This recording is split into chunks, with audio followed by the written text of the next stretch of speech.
Well, thank you guys for coming today to cover us and to do this event. I wanted to start, I'm going to be very brief because I just want to get to as many questions as I can. I can do English, I'll answer Spanish if you ask Spanish. And then I'll answer it in English after I answer it in Spanish. So any other languages, you know, won't be able to do it. But those two, and then, look, when I took over Secretary of State, I'll refer you back to the hearings we had in the Senate in January about the role I hope to play. And I believe very strongly this president was elected. One of the reasons why he was elected, very specific things, but one of the reasons why President Trump was elected is sort of an understanding among the American people that our foreign policy was in need of a complete recalibration. A recalibration because the world had dramatically changed. Many of the institutions, policies, assumptions that our foreign policy was operating under were built upon a world that no longer existed. And it required us to re-examine that. One of the assumptions that I think we had lost during this period of time, and I don't mean to make this an academic lecture, but I wanted to give you some insight into the broader thinking, as I highlighted at that hearing less than a year, almost a year ago now, is one of the assumptions was the loss of the notion of the national interest in our foreign policy. At the core of foreign policy needs to be the national interest of the United States. Now, that doesn't mean that there aren't issues and things we care about in the world, but at its core, the core principle of the national interest, the core principle behind our foreign policy needs to be our national interests. So you have to, first of all, define what is the national interest, and then you have to apply it. We defined it as we are in favor of foreign policies that make America safer or stronger or more prosperous, hopefully all three, but at least one of those three. And then it requires you to prioritize. Even the richest, most powerful and influential country on earth has limited resources, has limited time. And it has to be able to dedicate those resources and time through a process of prioritization. That includes geographic prioritization. It also includes issue prioritization. And that's what we intend to do here. Then you have to have the mechanisms of foreign policy to deliver on it. In essence, you have to have a Department of State and a National Security Council and all the elements of U.S. foreign policy influence and power to deliver, to identify and then deliver on those priorities. And that's what we've attempted to do here, and I think we're well on our way to doing it. There's more work to be done. There's things we will improve upon.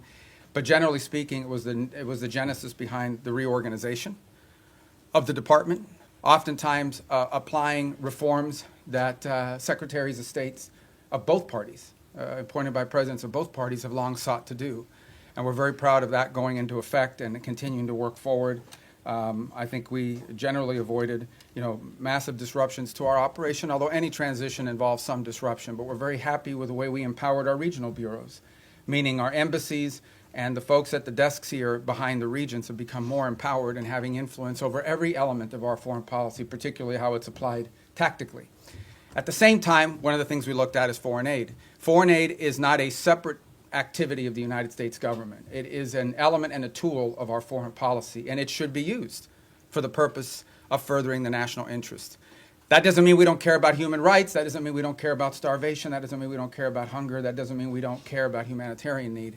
What it does mean, however, is that even foreign aid, which is not charity, it is an act of the U.S. taxpayer. Now, American charities are free to give their money to whoever they want, as long as it's not a sanctioned entity.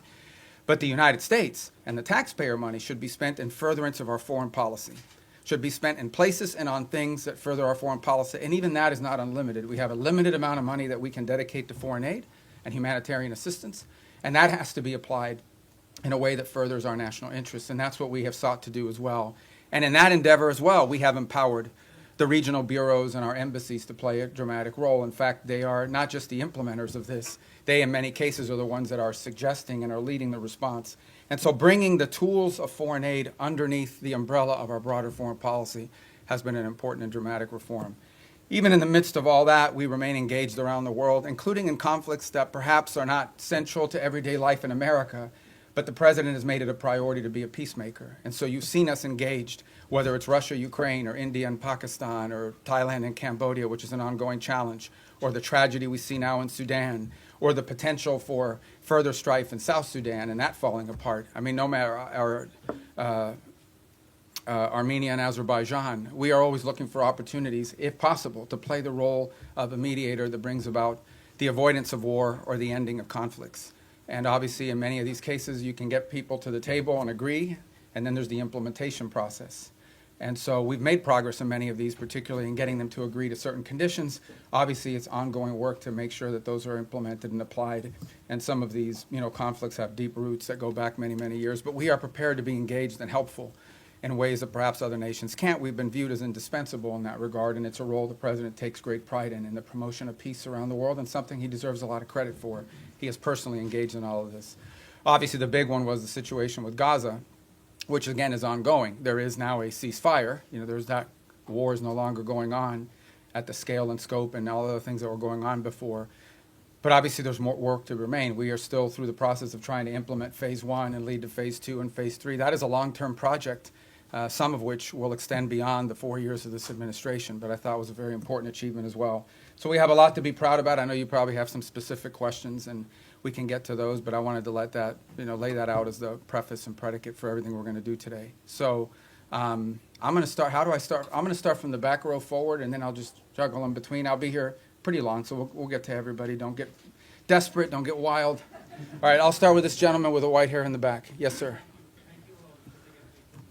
Ask you about Gaza. U.S. wants Pakistan troops to be in Gaza. Has U.S. got a consent from Pakistan that they will be sending their troops in Gaza for peace building and peacemaking? Yeah. Well, look, in fairness to all the countries we've talked to about being and having a presence on the ground, I think they want to know specifically, what the mandate, what the specific mandate it was, the funding mechanism looks like.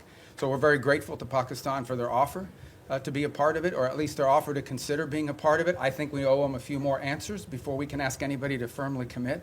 But I feel very confident that we have a number of nation states acceptable to all sides in this who are willing to step forward and be a part of that stabilization force. And certainly, Pakistan is key if they agree to do so. But I think we owe them a few more answers before we get there. We're trying to make a lot of progress here with I think the next step here is announcing the Board of Peace, announcing the Palestinian Technocratic Group that will help provide daily governance. And then once that's in place, I think that will allow us to firm up the stabilization force, including how it's going to be paid for, what the rules of engagement are, what their role will be in demilitarization and so forth. Thank you. Next to you in the back. Mr. Secretary, thanks so much for doing this. I want to start with Russia-Ukraine. You mentioned that... Easy stuff, yeah. You mentioned your efforts. There are talks going on right now, starting today and this weekend in Miami. What are your expectations from those talks? And the president yesterday made it clear he expects Ukraine to basically step up before Russia walks away. If you wake up in Odessa, if you're Ukrainian, this morning seeing Russians are bombing, your city, or if you turn on TV and listen to Putin, what he says, why would the Ukrainians, ignore what the Russians are saying publicly and believe in what they're hearing? Yeah, look, there's a reason why this war hasn't ended, and that is because there's complex factors at play. I know that sounds like a throwaway line, but it's true.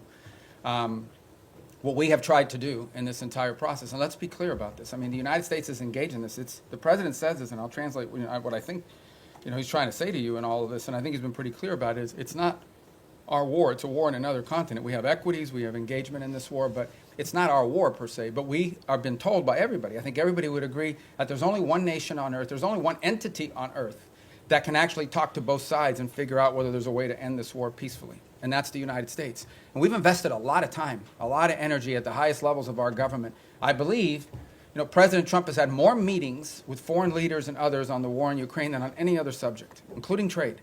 He's invested a lot of time. Steve and Jared have invested time. I've invested time. The Vice President, the Secretary of War, others, Secretary of Treasury, and more, have invested a tremendous amount of time and energy in this. And what we're trying to figure out here is, what can Ukraine live with and what can Russia live with? Sort of identify what both sides' positions are and see if we can sort of drive them towards each other to some agreement. Wars end generally in one of two ways. Surrender by one side for another, or a negotiated settlement. We don't see surrender anytime in the near future by either side, and so only a negotiated settlement gives us the opportunity to end this war. A negotiated settlement requires two things: both sides to get something out of it, and both sides to give something. And we're trying to figure out what can Russia give and what do they expect to get, what can Ukraine give and what can Ukraine expect to get. In the end, the decision will be up to Ukraine and up to Russia. It will not be up to the United States. So that's the role we are trying to play in this. And that's why you see so many meetings going on. This is not about imposing a deal on anybody. It is about determining what both sides expect and need to have and what both sides are prepared to give in return for it, and figuring out whether we can have those two overlap. And of course, that takes a lot of time and a lot of hard work. It can't generally be done in the media or in press conferences. I think we've made progress, but we have ways to go, and obviously the hardest issues are always the last issues. Yes, all right, I'm going to go to the next row, that gentleman right there with the glasses. Well, right behind you, because you're not the next row, that's the next row, right there, yes. Thank you. I'd like to ask how you Oh, I'm view... sorry, I didn't see, okay, Oh. go ahead, you can start. I hadn't seen you, I'd seen him, but you can go, because you're first on that row. So. Okay, great. Thank you so As much. a well-oiled machine, ladies and gentlemen, so go ahead, I'm sorry, man. Thanks. I'd like to ask how you view recent escalation of tensions between Japan and China. You've been known for your tough rhetoric towards China over the years. Do you condemn China's recent provocative actions against Japan?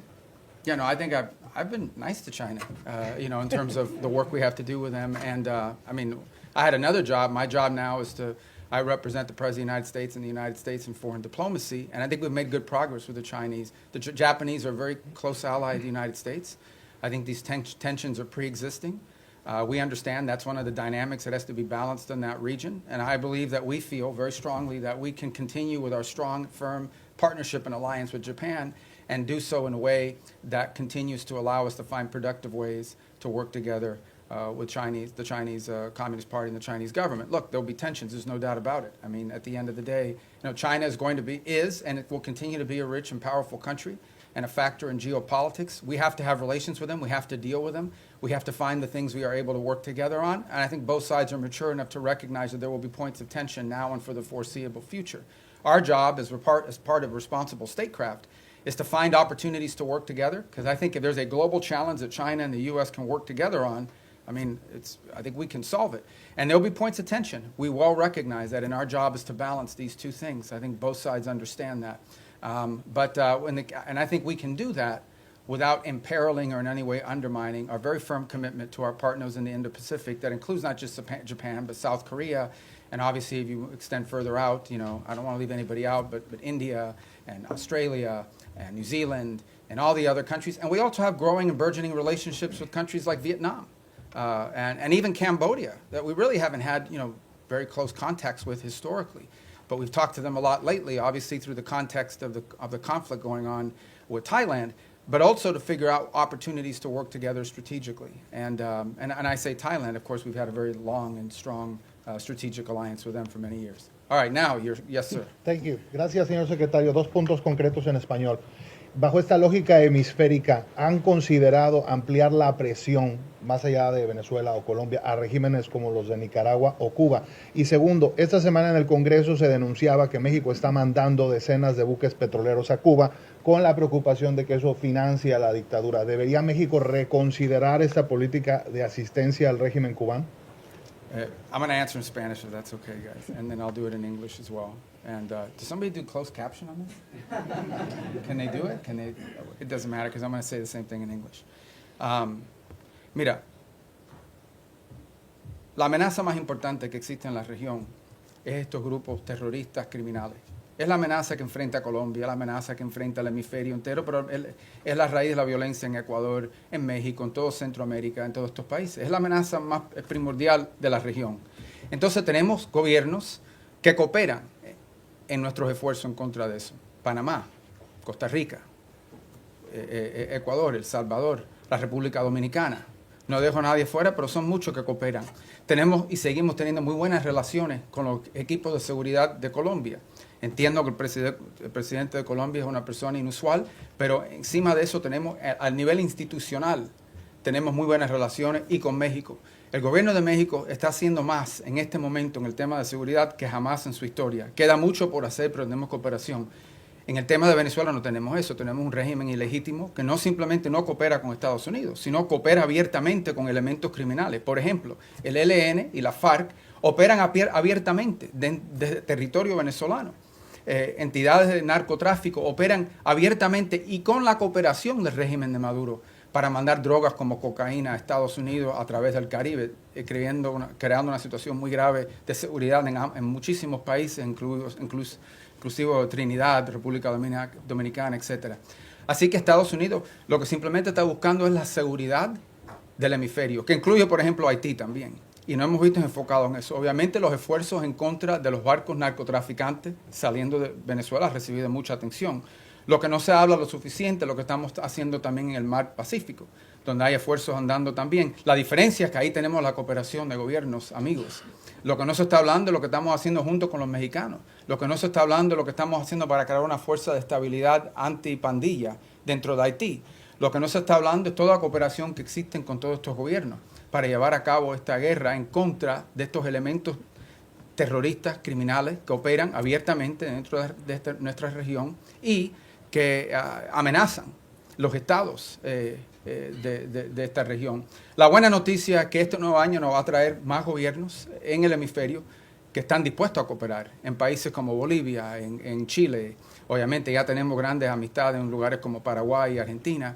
Y en fin, la reelección del presidente en Ecuador, la cooperación que existe en muchos países y esperemos poder ampliar esas relaciones con otros países también. Así que el esfuerzo se trata de eso y en eso estamos enfocados.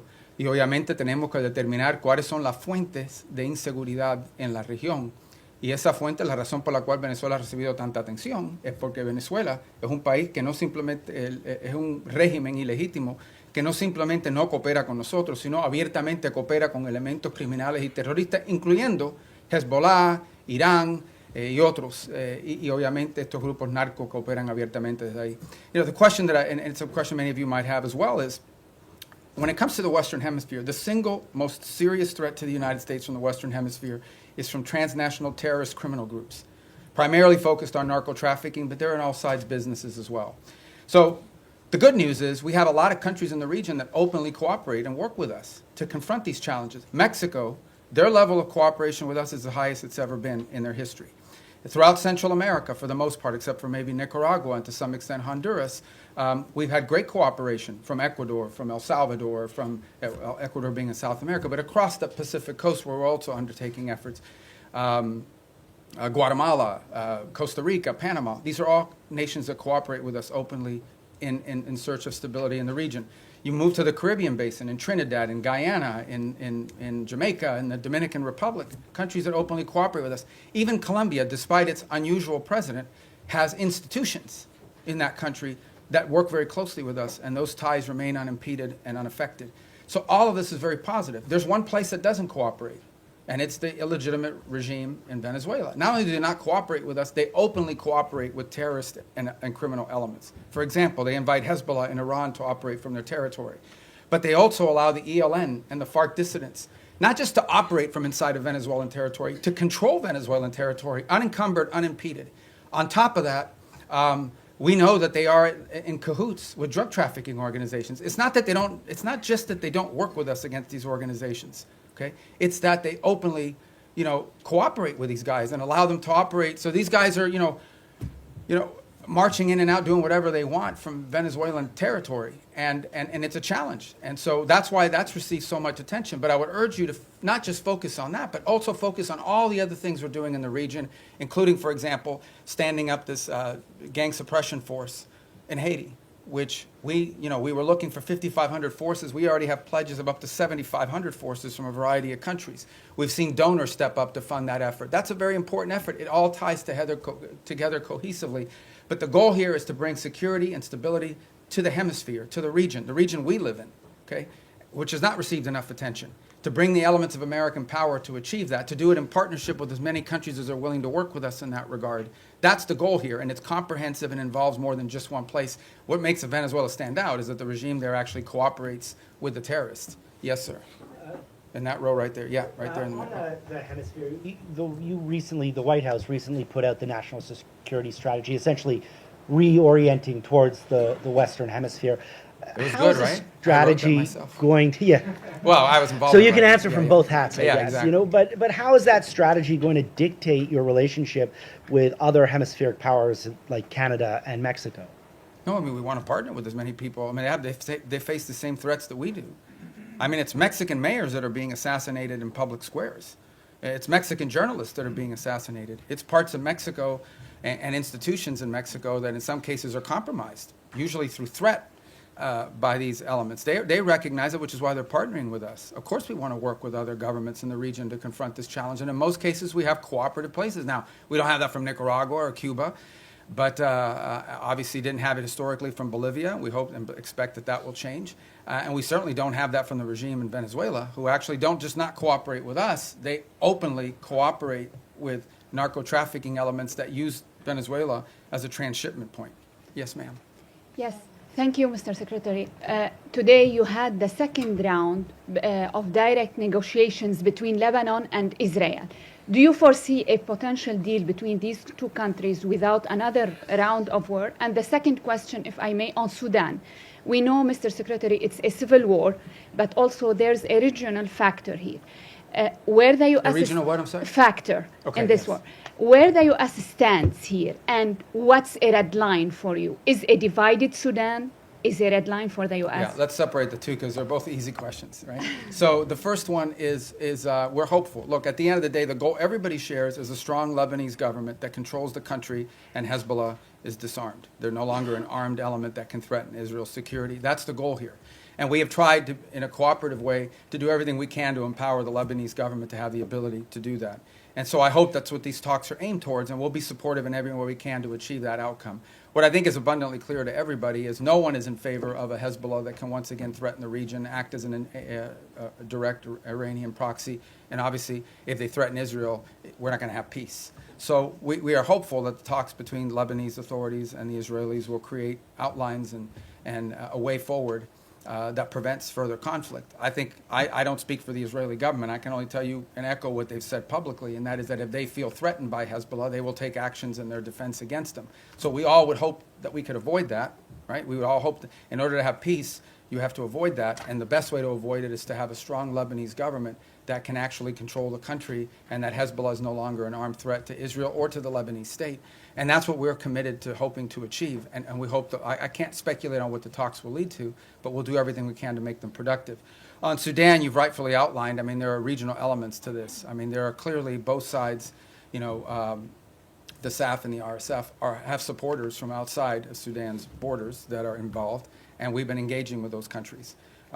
It's not just countries that are providing them weaponry and equipment, it's also countries that are providing transshipment, particularly to the RSF to receive weapons, in some cases advanced weaponry. Our goal right now in the short term, and what we've emphasized to everybody, including in my calls with leaders in the UAE, leaders in Saudi Arabia, we're very engaged in that. Our special envoy, Massad Boulos, just returned from the region, meeting with the Egyptians, with the Saudis, with the UAE, and others. We've also been in collaboration with the UK on some of this. Our goal, the immediate goal we have, is a cessation of hostilities, okay, a humanitarian truce going into the new year that allows humanitarian organizations to be able to deliver aid to the people in great distress. Right now, that's not possible. We are hearing, continue to see reports of humanitarian convoys actually being struck on their way in. And so you can just imagine what's amazing to us is these convoys are struck and the rest of the convoy continues. That's how committed these groups are. But what we said to everybody on it is that what's happening there is horrifying. It's atrocious. That one day the story of what's actually happened there is going to be known and everyone involved is going to look bad. And we have played the role we have played is a convening role in bringing the parties to the table. So I think we will know more very soon about whether this is possible. One of the challenges and frustrations in Sudan has been that one side or the other will commit to certain things and then they won't live up to those commitments. They'll agree to anything and implement nothing. And oftentimes what happens is when one side feels like they're making advances in the battlefield, they don't necessarily see the need to concede at that point because they believe they're on the verge of achieving some success on the ground and a truce would set them back. But what we've emphasized is none of these groups can operate without the support they're receiving externally. So we have been engaging with the countries involved from the outside to ensure that they are at the table and that they are pushing for the same outcome that we want, which is phase one, a humanitarian truce that at a minimum allows us to deal with a humanitarian calamity that occurs there. And obviously we hope that while that truce is ongoing, we can focus on the other elements that led to this conflict and help to resolve some of those. But our number one priority we're focused on, 99% of our focus is this humanitarian truce and achieving that as soon as possible. And we think that the new year and the upcoming holidays are a great opportunity for both sides to agree to that. And we're really pushing very hard on that regard. Yes, sir. Right there, because I missed Secretario you. Rubio, en español, Sí. si me permite. El presidente Trump ha llamado al presidente Gustavo Petro drug leader y ha usado, digamos, términos Bueno, él fuertes también y- ha dicho cosas a nosotros. Totalmente, Ok, pero totalmente. está claro, ok. Secretario Rubio, ¿hay alguna prueba o por qué esta administración llama a Gustavo Petro? Quisiera saber el por qué esta administración llama a Gustavo Petro un líder del narcotráfico. Y por último, secretario, si usted considera eventualmente ante la invitación que hace Gustavo Petro ahora al presidente Trump o a usted ir a Colombia y conversar con Gustavo Petro. No, nosotros Gracias. conversamos con cualquiera. Desafortunadamente es una persona que no es muy estable en su pronunciamiento, pero no vamos a permitir que la actuación de un presidente, que al fin su término termina pronto, vaya a dañar la relación que existe entre Estados Unidos y Colombia, una relación muy cerca, una relación que se ha establecido a través de los últimos 50 años, una relación importante comercial, diplomática, militar, de seguridad, uno de los grandes socios y aliados que tenemos en la región. Y lo que queremos, no vamos a permitir que cualquier tipo de problema que existan con un individuo vaya a hacerle daño a esta relación tan importante. Esperemos que en el futuro exista la oportunidad de tener más cooperación a los niveles más altos del gobierno colombiano, pero no vamos tampoco a dañar, o no queremos dañar, a todas las relaciones que tenemos y los enlaces que tenemos, incluso con individuos en el cuerpo legislativo y también con oficiales electos al nivel local, muchísimos alcaldes y de diferentes lugares dentro de Colombia que también tienen muy buena relación con Estados Unidos y la amplia y estrecha relación que existe entre nuestros pueblos también. The question is again by Colombia. I said, look, we're not going to let sort of the pronouncements of an unstable individual over there to impact. We don't want to let it impact our broader relationship with Colombia. It's an important relationship, an important alliance. It extends through commercial, people to people, cultural, obviously security and stability, all of these things. And our job is to try to the extent possible, maintain those strong ties between Colombia and the United States and not allow them to be imperiled by the pronouncements of one person. We would hope to see a day soon in which we have better relations with the leader of that country, but we're not going to let the fact that doesn't exist now, we're going to do everything possible to not let that impact the relationships we have with the people of Colombia, with the nation, with their economy, with their security forces, which are very important. This is a very important alliance, a very important strategic partnership, which we've built up through a lot of hard work over decades. And we're not going to let that fall apart because of one person. If that changes and he changes, that would be great. And obviously, in May, there'll be a new president there and there'll be elections and we'll work hopefully more cooperatively with whoever replaces the current president, but that's up to the people of Colombia. Did I not get your question? Go ahead. Thank you. Returning to Gaza, what is the U.S. understanding of what Hamas is willing to concede on disarmament? Reports suggest that Hamas might hand over its heavy weapons but retain its smaller arms. Is the U.S. prepared to accept partial disarmament as sufficient? Yeah, I'm not going to in get phase into the two? details of those types of negotiations. Let me just couch it to you this way. Everyone wants peace. No one wants a return to a war. If Hamas is ever in a position in the future that they can threaten or attack Israel, you're not going to have peace. Okay? You're not going to convince anyone to invest money in Gaza if they believe another war is going to happen in 2 to 3 years. So I would just ask everyone to focus on what are the kind of weaponries and capabilities that Hamas would need in order to threaten or attack Israel as a baseline for what disarmament needs to look like. Because you're not going to have peace. If 2 years from now Hamas is launching rockets or killing Israelis or carrying out, God forbid, another 7th of October type terrorist attack and so forth, you're not going to have peace. So who's going to invest in a peace?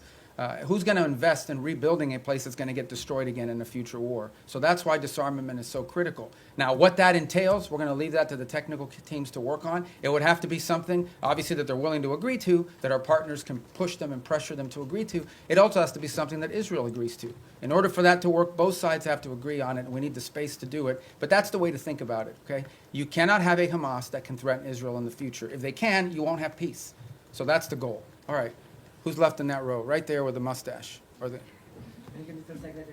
Does the U.S. have the goal of removing Maduro from power? Do you expect any regime change this 2026? I would appreciate if you could answer both in English and in Spanish. In Spanish. Yeah. It sounds so much better in Spanish when I Yeah. answer that question. No, Okay. but for my So colleagues, I'll yeah. start in English. Look, our goal is regional stability and security in the national interest of the United States. The national interest of the United States, specifically when it comes to Venezuela, is as follows. We have a regime that's illegitimate, that cooperates with Iran, that cooperates with Hezbollah, that cooperates with narco-trafficking and narco-terrorist organizations, inclusive not just protecting their shipments and allowing them to operate with impunity, but also allows some of them to control territory, the ELN and the FARC-D. Okay? The ELN and the FARC dissidents operate openly. They have like open camps that they control territory inside of Venezuela. That is our national interest, and that is what this is focused on. And that's what the president's been focused on. And that's what we're conducting. And that's what we have been focused on the entire time. Because that is the threat to the national interest of the United States. Now, do we consider Maduro legitimate? No. And by the way, guys, when I say these things about Maduro and his role in narco-trafficking, it's not, I hear as reports, Marco Rubio says it, it's not me. A grand jury in New York, in the Southern District of New York, okay, a grand jury in the Southern District of New York was presented evidence and came back with an indictment, not just against Maduro, by the way, but against a bunch of people in his government for narco-trafficking. A bunch. He had, his nephews or the nephews of his wife indicted, convicted in the United States for narco-trafficking. Like this was, until President Trump started doing something about these narco-trafficking links, nobody disputed that Maduro and his regime was in cahoots with narco-traffickers. Not to mention the fact that they unleashed Trinidad gangs on the United States. They've unleashed, a mass migration event, perhaps the largest in history. 8 million people have left Venezuela since 2014. So also destabilizing all the countries in the region who have had to assume people that are fleeing this illegitimate regime. So, but nobody disputed the drug links. So that's what the president's been focused on, and that's the problem. And that's the problem in Venezuela. En el caso de Venezuela es muy simple. Es un régimen ilegítimo que coopera abiertamente con Irán, con Hezbollah y con grupos narcotraficantes. Incluso la ELN y la FARC que operan abiertamente dentro del territorio venezolano encima de los demás. Entonces, la amenaza que enfrenta los Estados Unidos es eso, que tenemos un régimen ilegítimo que coopera abiertamente con elementos terroristas, y por eso consideramos el régimen de Maduro un régimen terrorista, cooperan abiertamente con elementos terroristas que amenazan la seguridad de Estados Unidos. Punto. Ese es nuestro interés y en eso estamos enfocados. Okay, next row right there. You, yeah. With all due respect for my colleagues, I'm going to ask this one in Spanish. Okay. Señor secretario, usted acaba de decir que no espera o que no es la intención de Estados Unidos que las diferencias con el presidente Gustavo Petro generen afectaciones para la relación con Colombia. Pero la verdad es que sí las han generado. Colombia fue desertificada, el presidente Donald Trump ordenó suspensión de recursos de cooperación para nuestro país y ya se están viendo consecuencias en materia de seguridad en Colombia. Nada más anoche asesinaron a 6 soldados colombianos el ELN con un atentado terrorista. Y la gran pregunta en Colombia hoy es ¿qué va a pasar el próximo año si Colombia elige un presidente de izquierda? Si las relaciones de Estados Unidos, las buenas relaciones con Colombia y el respaldo de Estados Unidos va a depender de que el pueblo colombiano elija un presidente que sea visto con buenos ojos por parte de esta administración. No, pero que esto no se trata de izquierda ni derecha. Esto se trata de una persona que simplemente no coopera con nosotros en estos esfuerzos. De eso se trata. Al final del día, el pueblo colombiano va a escoger el próximo presidente. Es una democracia, tienen elecciones, esperemos que se cumplan todos los requisitos. Tienen una larga historia de cumplir los requisitos democráticos. Aquí no estamos diciendo que Petro no fue electo democráticamente, aquí nadie dice que no fue así. Pero en fin, esto no se trata de izquierda ni derecha, se trata de tener en poder un presidente que coopera con nosotros. Obviamente, sin duda, la postura que era tomada en contra de Estados Unidos ha afectado a nuestra relación, no hay duda de eso ninguna. Estamos tratando de limitar eso lo más posible, pero también tenemos intereses que tenemos que proteger. Y tampoco podemos pretender, cuando tienes un presidente diciéndole a los elementos de seguridad que no cooperen con Estados Unidos, eso no lo podemos ignorar. Pero por otra parte, entendemos que tenemos dentro del sistema colombiano, incluso al nivel legislativo, en el Congreso, en el Senado, también alcaldes y otros líderes políticos de ese país que sí quieren buenas relaciones con Estados Unidos, y incluso líderes que no son de derecha, que son de izquierda, pero que entienden la importancia de esa relación. Pero esto no se trata de ni izquierda ni derecha, se trata que si va a cooperar con Estados Unidos o no. Tenemos una larga historial de cooperar con Colombia, que fue un ejemplo y un modelo para la región, y ahora tenemos algo un poco menos, que es lamentable. Ojalá que eso cambie. The question was about whether the U.S. relations to Colombia is dependent on whether they elect a leader that's center-right or center-left. It has nothing to do with left or right. It has to do very simply with whether or not we have a leader there that we can work with. The U.S.-Colombian relationship, especially our security relationship, but also our economic one with a free trade agreement, is a model. It was a model for the region. We tried to replicate that Everybody would use Plan Colombia as an example of what you need to do in these other places. And we want to continue that. Now, no doubt, when you have the president of a country saying some of the things and ordering some of the things that he's ordered, it's going to have an impact on some of that relationship. Our job is to try to preserve and protect as much of that relationship as possible, but it will be impacted.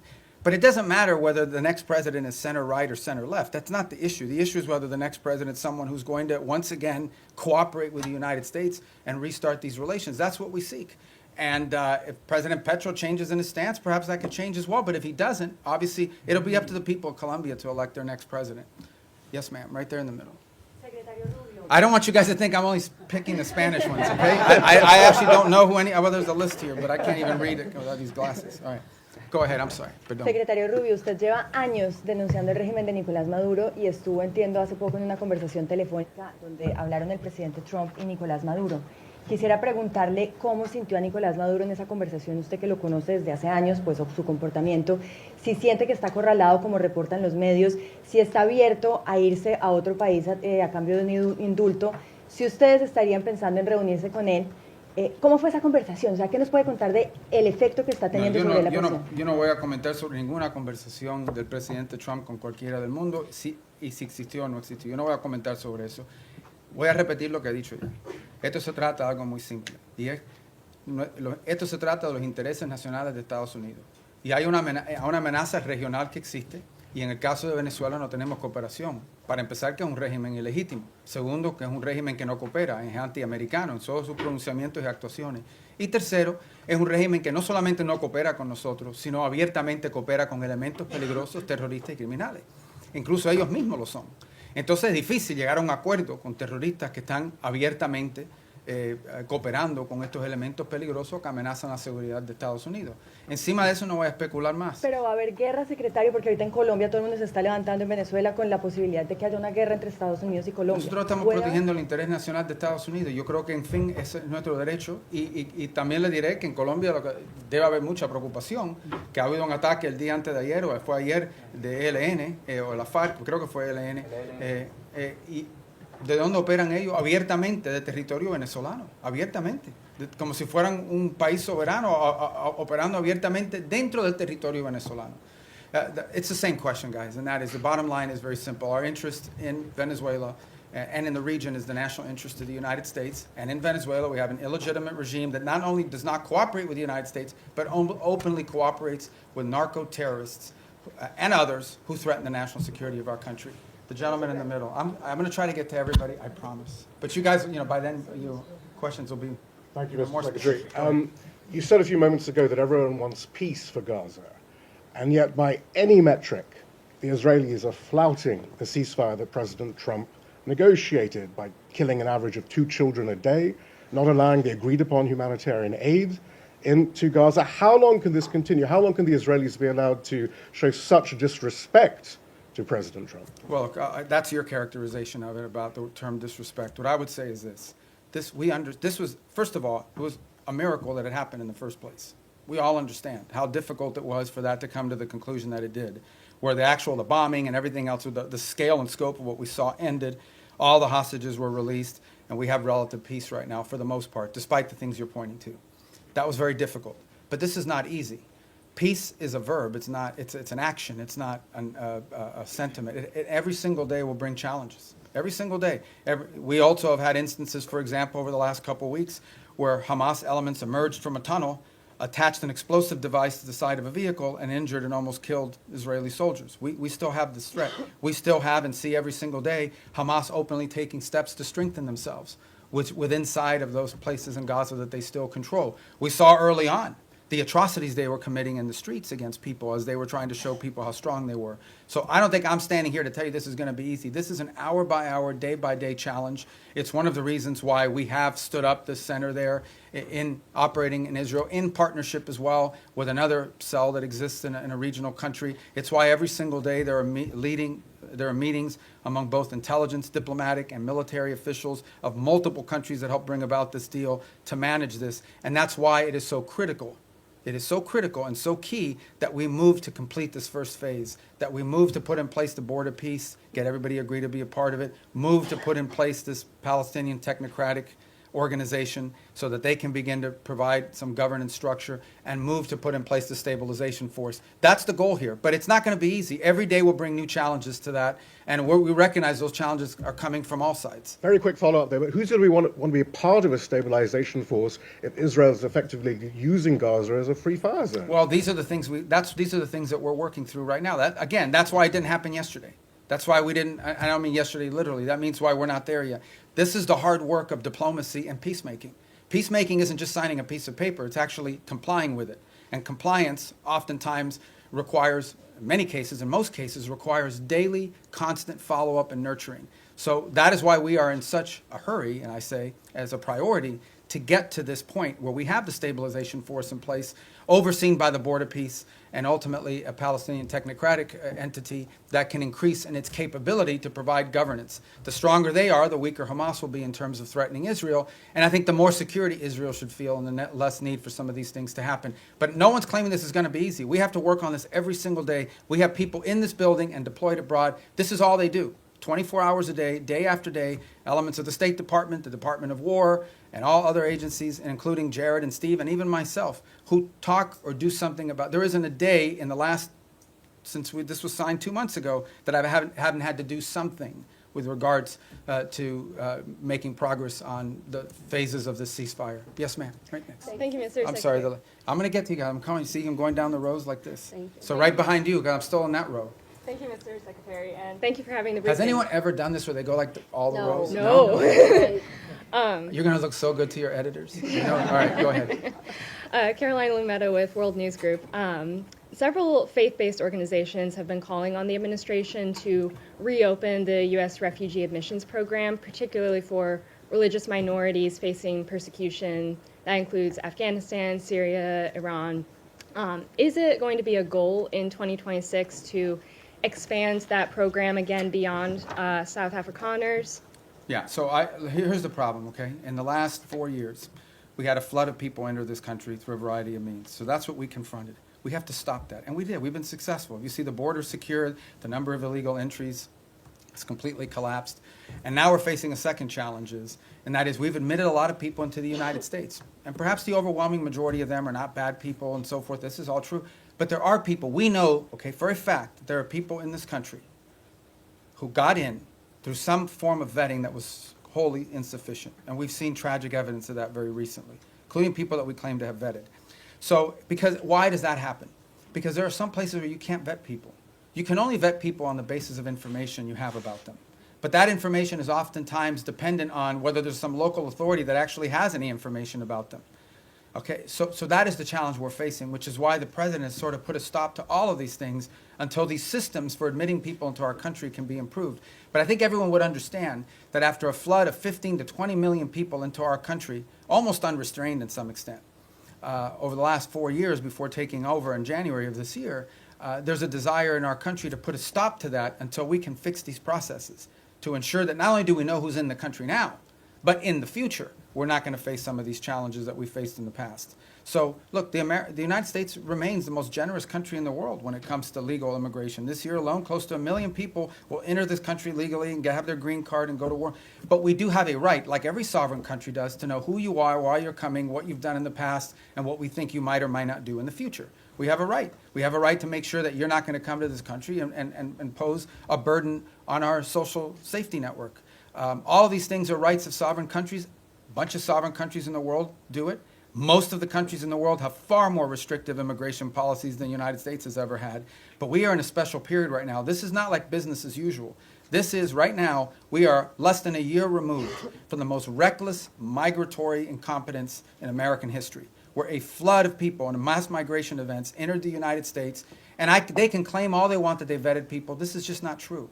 Some of them were cursory vetting, and in some cases you couldn't vet them because the countries or places they came from had no documents upon which they could be vetted on. So that program will be studied, and it will not be restarted at the scale and scope it was until we are comfortable that it is one that we know everyone who's coming in and who they are and whether they meet the criteria for admission to the United States. Do you Yes, have ma'am. any sort of Thank you timeline so for much, that? Mr. Secretary. A follow-up on the conversation between President Trump and Maduro, because the day after the conversation, the president said he was going to be meeting that gentleman very soon. Is this still being considered? Is the president still considering that? Is still a chance for diplomacy on Venezuela?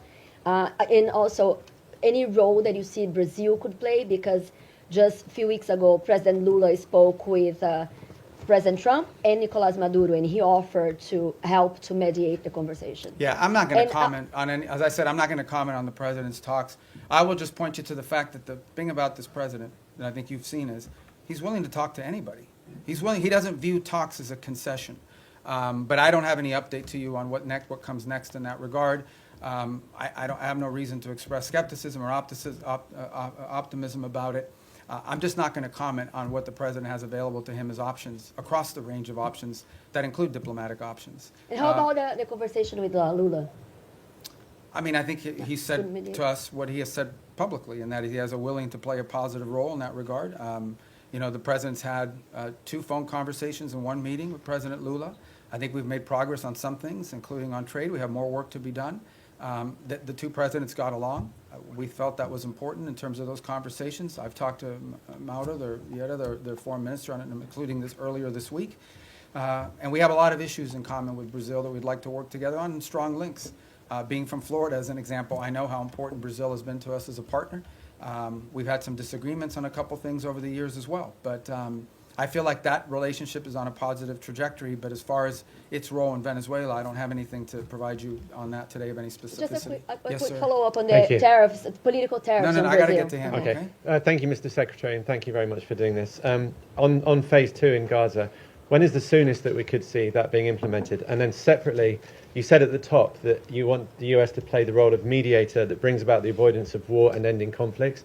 How do you square that position with a possible military intervention in Venezuela? Thank you. Well, first of all, a couple things. Wanting to pursue peace and secure peace does not necessarily come at the expense of your national interest. We reserve the right and retain the option of defending our national interest. Now, in the case, again, we're going to talk about Venezuela. Let's be clear.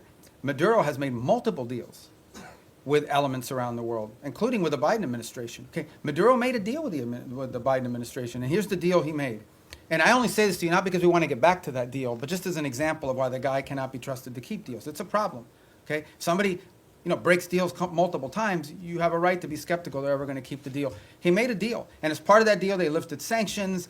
They released his 2 nephews from federal custody after their conviction. They sent back his bagman, Alex Saab, and all these sorts of things. He released political prisoners, and he promised to have free and fair elections. He didn't have free and fair elections. He rearrested or exiled most of those political prisoners, so he pocketed all the benefits and lived to none of those commitments. So, look, it's hard to have and do a deal with someone who never keeps a deal. Now, on the broader perspective of what you're asking about, let's be mature here. Yes, there are issues where we want to pursue peace if that is possible, but we also have our national interest. If our national, we're not going to reach a peace deal with narco-trafficking bans.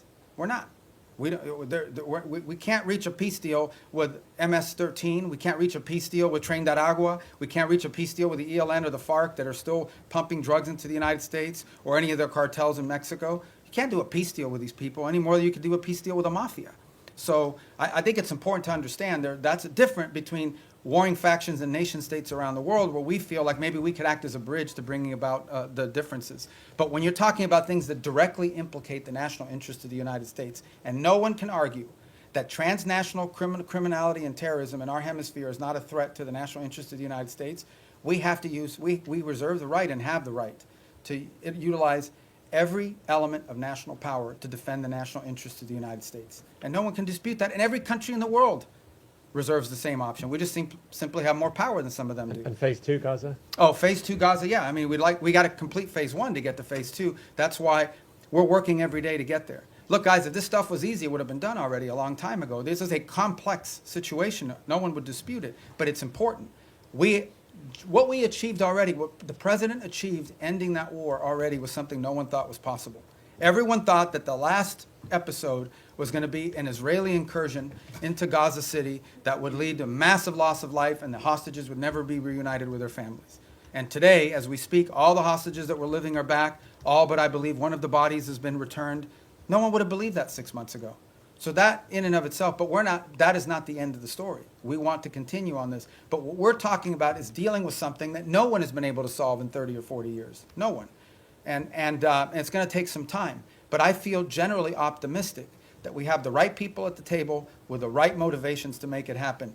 But no one is claiming to you that this is going to be just a straight up trajectory. It's going to have its ups and downs. It's going to have its, good days and bad days. The important point is that the momentum and the trajectory on it is a positive trajectory.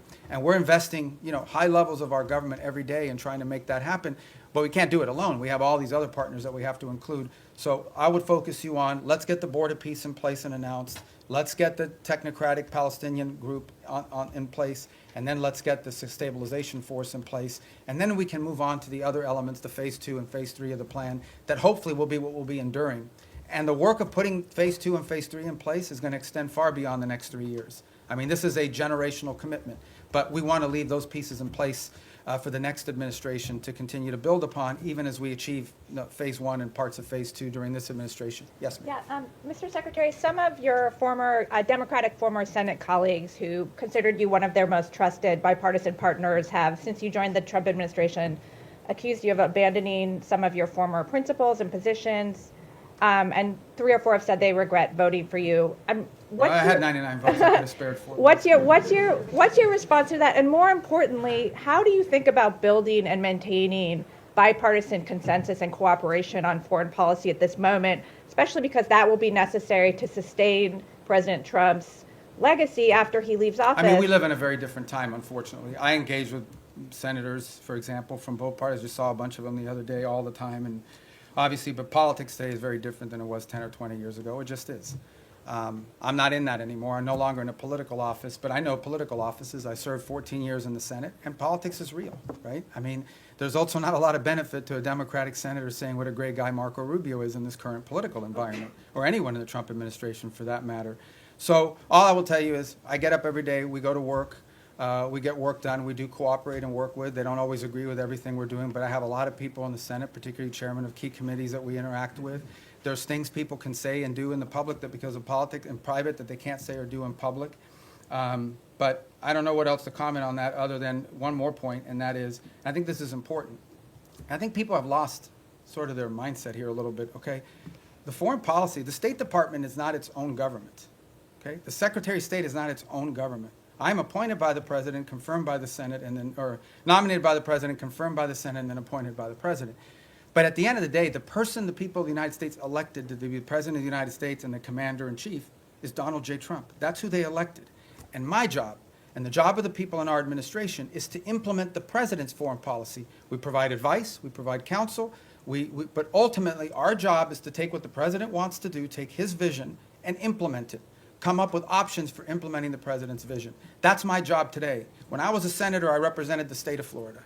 Today, I am the Secretary of State for Donald J. Trump, the President of the United States, and my job is to implement the President's foreign policy, provide advice, provide counsel, provide ideas, provide for opportunities and ways in which his foreign policy can be implemented. But in the end, our job is to implement that. And why people think that somehow foreign policy can be divorced from our republic?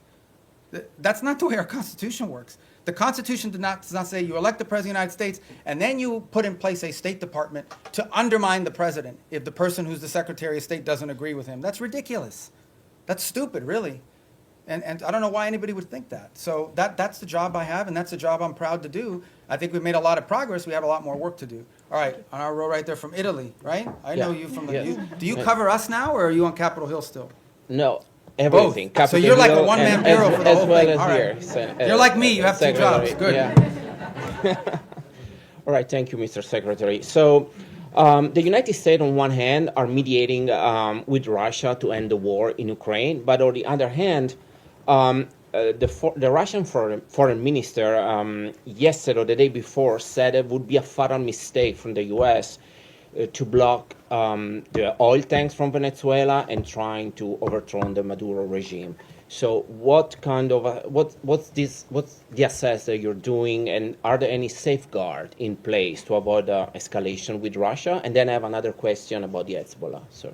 Yeah, we're not concerned about an escalation with Russia with regards to Venezuela. I mean, we've always expected them to provide rhetorical support for the Maduro regime. I think they have their hands full in Ukraine. And if he's watching, Sergei, Merry Christmas. And but at the end of the day, I expected them to say what they were going to say. The rhetorical support, we understand what that's at. It's not a factor in how we consider this whole thing. And then, if I may, about the Hezbollah, I know you already answered, but I wanted to ask you if the U.S. administration is considering a broader military support involving also potential Arab partners, not only in providing weapons, but also going into the field to disarm the Hezbollah if the diplomatic talks will fail. Well, I've not heard anyone sort of suggest that at the level of detail that you've talked about. I think regionally, for example, if you talk to the Syrian authorities, they're very concerned about Hezbollah. I think most of the countries in the Gulf region view Hezbollah as an agent of Iranian influence and Iranian action. But as far as what you're discussing, which is sort of a coalition of armed units going into Lebanon to disarm Hezbollah, I've not heard that proposed by anybody. Perhaps you have, but I haven't, and that's not certainly something we've been... Senator Graham okay. was talking about this at the my former Congress. colleagues, yeah. Well, you should ask Lindsey about how he's going to put that together, because, but we just haven't heard it. I'm not saying you may not hear that one day in the future, but I think what is clear, and I think maybe perhaps what Lindsey is speaking to, is that it is clear that if you talk to leaders in the region in all these countries, they all have the same goal, perhaps not, which is to ensure that Hezbollah can no longer play the role that they've played in the past, not just threatening Israel, but being an agent, an open agent, really a proxy of Iranian influence in the region. Thank you. Next. I didn't get to you. Oh, I'm in the new row. Okay, go ahead. Okay, thank you so much, sir. You have previously said in the past that you and the administration are committed to fixing the backlog of visas for foreign-born priests and other religious workers, whether that be through the Religious Workforce Act, or through maybe a standalone process. Is there any update you can give on the status of that and what's being done to I think we'll have more to this announce issue? on that early next month. Yeah, early next month. Okay. We've worked closely with a lot of the religious authorities to do that. Obviously, depending on the denomination, we're not discriminating in favor of one versus another. Mhm. Some denominations are more professionalized in terms of what they're able to provide us with and sort of information versus others. Some of it depends the country they're coming from, because, we have to be careful not to be waiving, we have country-specific requirements depending on the country they're coming from. But I think we have a good plan in place to put that into effect. And I know we've worked with a number of denominations in that process.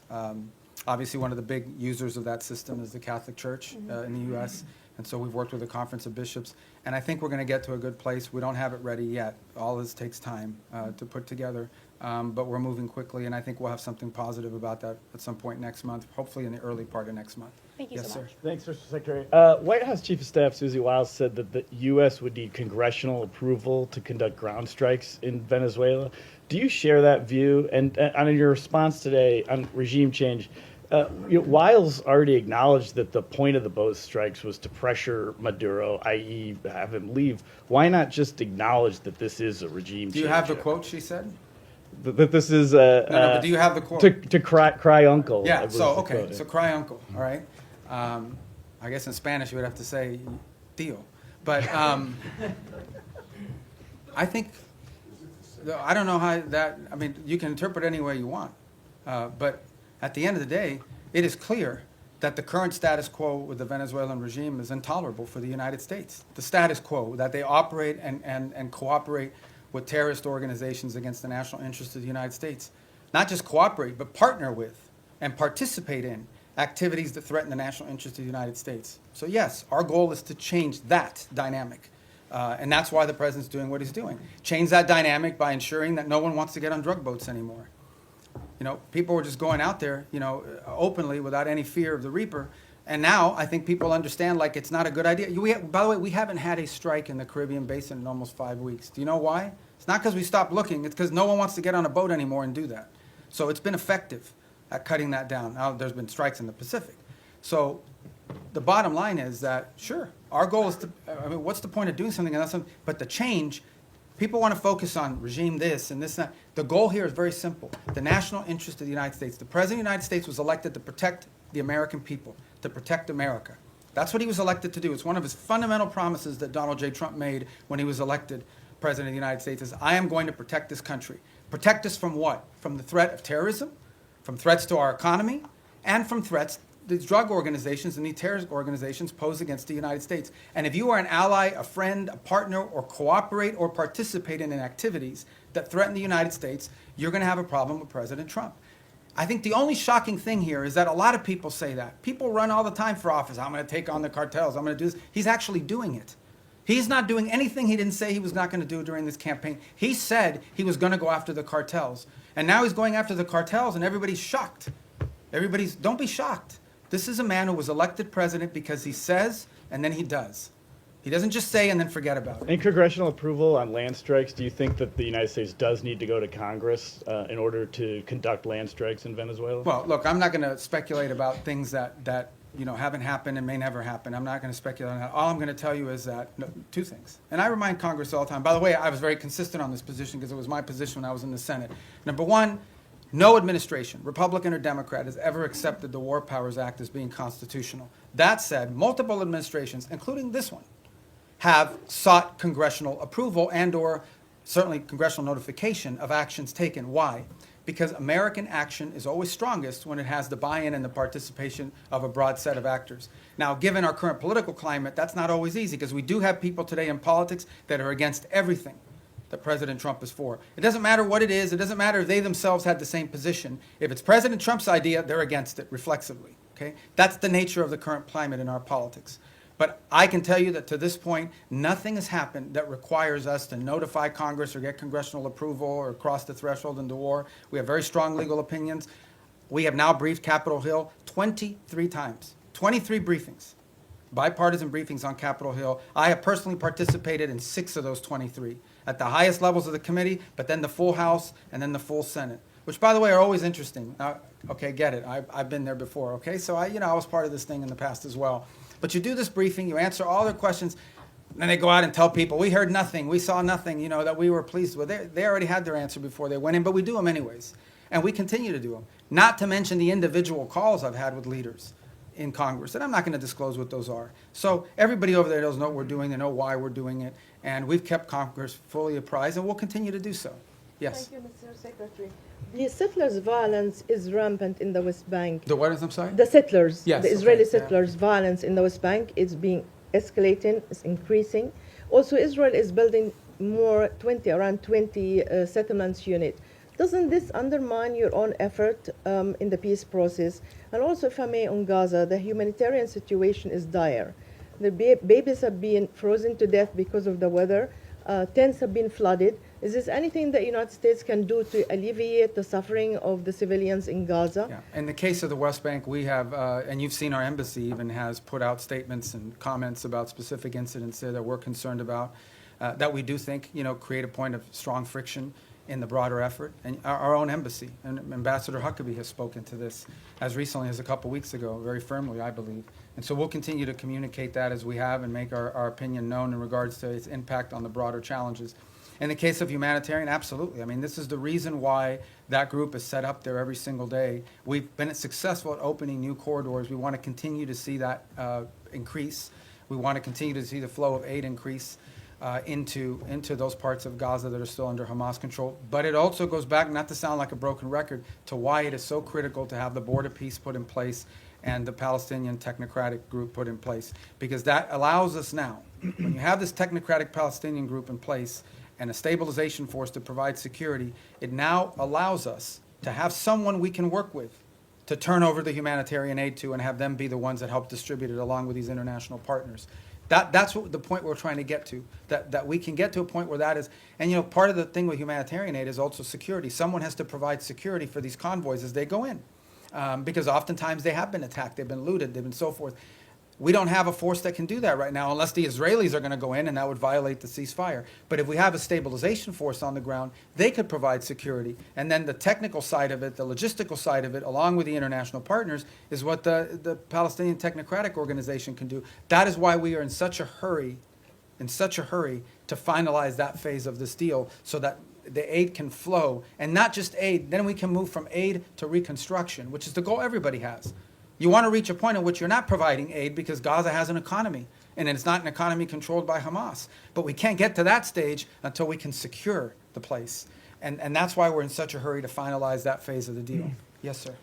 Vladimir Putin today had I thought you were introducing yourself. No, Vladimir. I'm Vladimir definitely Putin. not. Definitely not. Vladimir So what are you Putin. doing here? Go ahead, Nick I'm Schifrin, sorry. PBS NewsHour. Vladimir Putin had his own end-of-year press Today? conference today. Oh, he's trying to step on my message. Yeah, his went, I think, 4 hours, so we got, well, we don't got at worry least about 3 that hours. then. And he said he was willing to end the war in I Ukraine. bet you he didn't do it in Spanish. He did not. All right.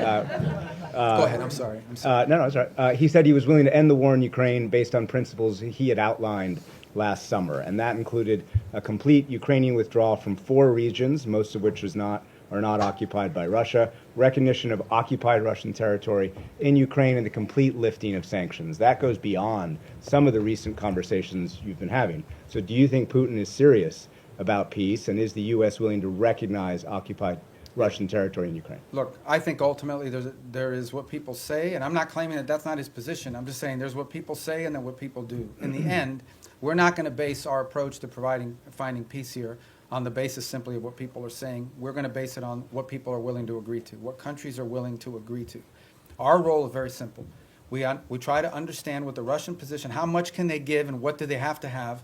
We understand the Ukrainian position, and we try to find whether those two things can overlap. Maybe that happens this week. Maybe that happens next month. Maybe that's not ready for a few months. That's not up to us. That's up to the two sides. In the end, it's up to them to make a deal. We can't force Ukraine to make a deal. We can't force Russia to make a deal. They have to want to make a deal. The role we're trying to play is a role of figuring out whether there's any overlap here that they can agree to. And that's what we've invested a lot of time and energy and continue to do so. That may not be possible. I hope it is. I hope it can get done this month before the end of the year. I want it to end as soon as possible. I know the president is deeply committed to helping it end. I know this, though. We're the only ones that can do it. If we were not involved, no one would be talking to both sides. The UN can't do it. Who else is going to do it? Nobody in Europe can do it. So I think I think the one thing people should have is an expression of gratitude that President Trump is willing to continue to engage in this despite the fact that we haven't yet gotten the outcome that he hopes to have, because no one else could do it. And so that's what we're trying to do here. So this whole narrative that we're trying to force something on Ukraine is silly. We can't there's no peace deal that Ukraine, there is no peace deal unless Ukraine agrees to it. But there's also no peace deal unless Russia agrees to it. We are just trying to find whether there's common ground that we can make happen. And maybe that's not possible. Maybe it is. Maybe that's not possible right now. But we don't think our work could potentially serve as a baseline for that in the future. Maybe it is possible now. We're going to continue to test it and see where we can get to. Is the U.S. willing to recognize occupied territory? I'm not going to speak on any specifics of any deal because we're not going to be able to negotiate a peace deal, especially one like this, in the media. Suffice it to say, let me just put it to you this way. There can't be a peace deal unless Ukraine agrees to it. And there can't be a peace deal, of course, unless Russia agrees to it. But remember that. Any peace deal is one that Ukraine has to agree to because they're a combatant. If Ukraine says we don't agree to it, there won't be peace. So our job is not to force anything on anyone. It is to try to figure out if we can nudge both sides to a common place. And guys, in a conflict like this, in a war like this, that's not easy. It takes a lot of time. We're going to have some patience with it, unfortunately. It's already gone longer. But understand why the president cares about this. Okay? Because let's be honest here, and I'm not trying to diminish this, okay? Because it's an interesting position to be in. The United States only we don't provide weapons to Russia. We only provide weapons to Ukraine. The United States doesn't sanction Ukraine. It's only sanctioned Russia. And yet we are still the only country in the world that can talk to both sides. So let's be clear about the role we've played in this so far. I mean, we're the only ones that can. So I don't mean to be dismissive of why this matters or it's important, because this is going on in another continent. We've got issues in our own hemisphere we need to be dealing with. That if you were to ask prioritization, I would argue that something in our hemisphere from our national interest is more important than something in another continent. But it doesn't make Ukraine and Russia unimportant. We care about it. That's why we're involved in it. But by the same token, why does the president care? I'll tell you why. This week, 9,000 people will die, including like 5,000 or 6,000 weekly Russian casualties, okay, in a war. This is a bloody, nasty conflict. In the same time, the entire electric grid, the entire infrastructure of Ukraine is being destroyed almost as fast as it's being rebuilt. Every week that goes by, the cost of rebuilding that country gets exponentially higher. It is now becoming generational reconstruction. This is a very damaging war that's going to have incredible implications. There are now hundreds of thousands of Ukrainians, probably maybe in millions, who have not lived in Ukraine in years. They've been displaced to other countries. The implications of this long-term for Ukraine are dramatic, and for Russia too, but for Ukraine, and we're focused on them. This is why the president wants to end it. He thinks it's a bloody, nasty, horrifying war, and he doesn't like wars. He really doesn't like wars. He thinks they're a waste of money, time, and talent. and he wants this one to end. And we're doing everything we can to end it. And it may or may not be possible, but we're certainly going to keep trying. Yes, sir. Thank you. I promise you we're going to go through here. Do you have a deadline or something?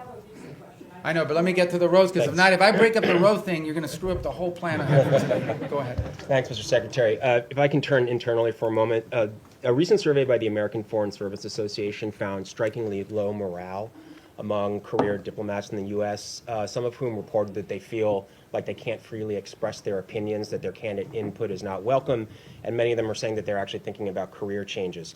I know you talked at the top about how change can be disruptive, but I wonder, how much does this concern you?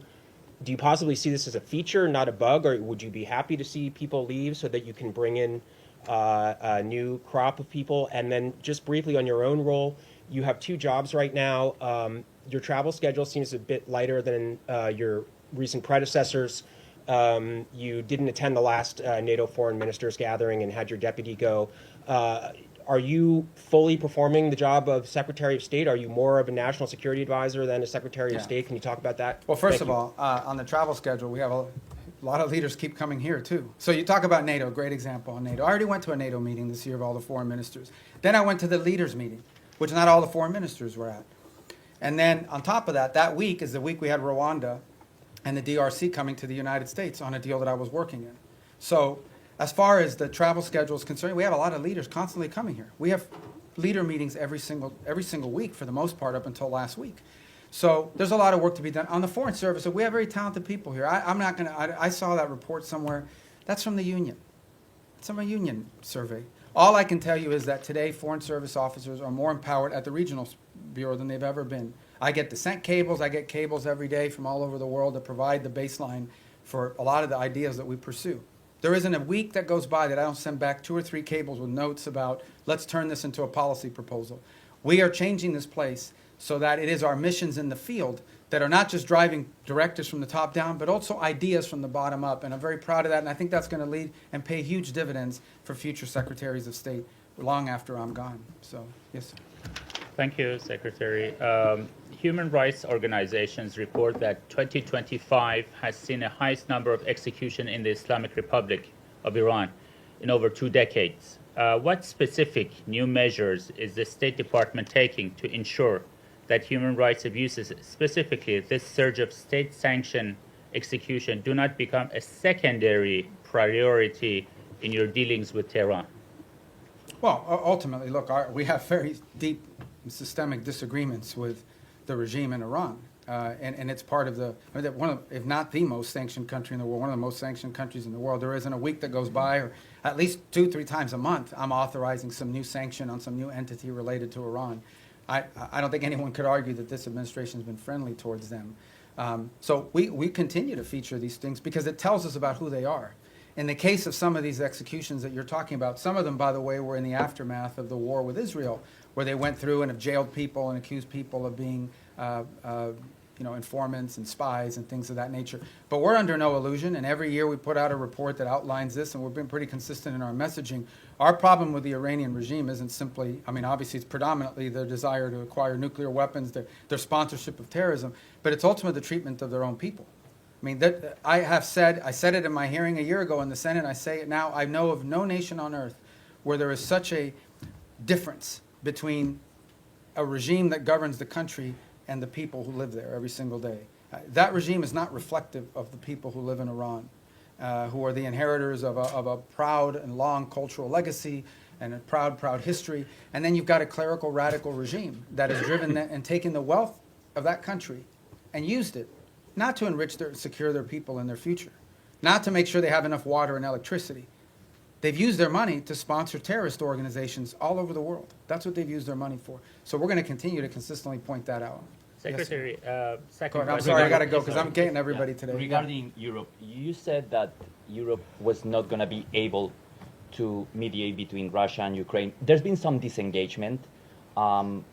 There's some push within the European Union to either not comply with the increase in defense spending that the United States has been promoting, or also some European countries like Spain promoting closer ties to China, or going to China, or inviting more investment from China, or even Chinese technology in critical infrastructure. Are you concerned at all about this path? And No, I mean, the country's made a commitment in NATO at a meeting I was at, where they made the 5% pledge, which is a dramatic and historic pledge, with the exception of Spain, of course, who didn't make that pledge. And we've had no indication from any of the countries that agreed to that they're not going to do it, because it's in their own interest. I mean, it's in their own interest. The bottom line is, increasing their defense capacity is in their interest, because it's their defense. As far as like opening up to China, look, one of the biggest problems Europe faces is they're being flooded with cheap Chinese goods, including Chinese cars. They're being flooded. Their own industrial base is under attack by unfair Chinese practices economically. So, I don't know about the rhetoric you're pointing to or the examples, but I mean, that's a threat that Europe faces, and they need a rebalancing as well. They're also, like we are, experiencing disruptions to supply chains and things at the economic realm that are very problematic and dangerous for national security. So we would expect them to act at their national interests, both continentally and individually as their own countries. All right, we got to speed it up. Yes, ma'am. Hi, Annalise Nielsen from Sky News Australia. In your national security strategy, you've warned Europe about civilizational erasure. When you've been watching what's been happening in Australia with the rise of anti-Semitism and our government's response to the Bondi massacre, our Prime Minister's dodged direct questions on Islamic extremism, but then unprompted evoked right-wing extremism as a threat. Do you have any message to Australia about civilizational erasure, and why is America watching? Look, I just think it's very simple, and that is that any mass migration is highly disruptive to any country. We talked about it here in the United States. When you experience mass migration, I don't talk about immigration, I'm talking about mass migration. Okay, mass migration is a negative thing. It's not positive. And it's very difficult for any society to absorb and assume hundreds of thousands, if not millions of people over a short period of time, especially if they come from halfway around the world. There are cultural and assimilations issues related to that, et cetera. And so these are concerns that it's concerns I have about our own country primarily. It's been a priority of this administration to address this. But I think it's a growing concern in Europe. I mean, there are other voices in Europe and obviously in Australia as well that have expressed concern about this. These are facts. This doesn't make you anti-anybody. What it makes is you do have, as a sovereign country, the right to control how many people you absorb, how many people you allow in, and who those people are. This is a very basic sovereign right. Okay? It doesn't mean you don't allow any people in. There are people coming into this country every day to visit, to work, to live permanently, but you have to know who they are, and you have to have some limits and controls over what those numbers are. And obviously, because of some of the things we've seen, mass migration over the last decade has been highly disruptive, not just to the United States, but also to continental Europe, and in some cases in the Indo-Pacific as well. So I just think this is a real challenge that multiple Western advanced industrialized countries are facing, and I think it's pronounced in parts of Europe as well, and obviously, at least on the basis of your question, appear to be a challenge as well in Australia. All right, to the next row. Yes, ma'am. Are you not? Hold on, Andrea, right behind you. I'm going to get to everybody. Go. Yeah. Oh, I just wanted to ask. You don't have a question? Okay, no, I'm kidding. Go ahead. On Ukraine this weekend, the meetings with the Ukrainian delegation and the U.S. delegation, are you planning to participate It's in in those Miami. meetings? They're starting today and tomorrow. I may be there tomorrow for a portion of it. There's another one happening today, but that one is with the Turks and the Qataris and the UAE on the Gaza plan. So if I'm not there, because I have things we have to do here today, like talk to you guys, I think tomorrow, since that, it's in Miami as well. So, yeah, go ahead. Yes, sir. Thank you, Mr. Secretary. Timothy Inarezzi with the Washington Examiner. Going back to the previous question about Europe, and I believe the Sky News reporter referenced civilizational erasure, which is a term that has been used by both the White House and the State Department. Both the White House and the State Department have made kind of recurring overtures to Europe as a civilization that is in some sort of danger and that should join with the United States as a sort of Western civilizational bloc. And it seems to be a recurring priority. However, with the release of the National Security Strategy, many European leaders, leader of Germany, members of the EU, of the European Parliament, have found it totally unacceptable or offensive or question the allyship of the United States with the rhetoric that was used. So I just wonder if the United States is correct in that these policies, like mass migration, will lead to civilizational erasure. Is it possible to save European civilization if the governments simply don't want to be saved? How has this alliance long been described? As the Western alliance, right? What is it? And it's not just me saying, you go to these NATO meetings, you meet with people, what they will tell you is our shared history, our shared legacy, our shared values, our shared priorities. That's what they talk about as the reason for this alliance. Well, if you erase your shared history, your shared culture, your shared ideology, your shared priorities, your shared principles, then you just have a straight up defense agreement. That's all you have.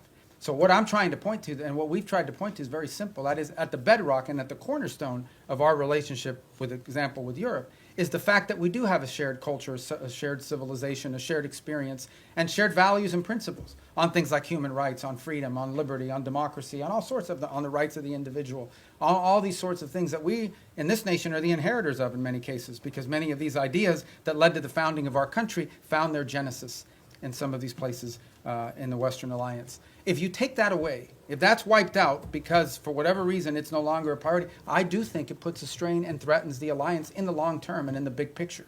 Now, whatever internal politics causes people to dispute this, I'm not going to comment on, other than to tell you that I do think that at the core of these special relationships we have is the fact that we have shared history, shared values, shared civilizational principles that we should be unapologetic about. This is a nation that was founded on Western principles. Founded on Western principles like liberty, the value of and the right of the individual, the right of self-governance. These are all Western values. Now, others may have adopted it in different parts of the world, but they emanate from Western history. And it's something that we should be unapologetic about. Why would we be apologetic about it? Anyone who doesn't recognize, for example, that many of the features of our system of government find their root in Roman and Greek history is a fool.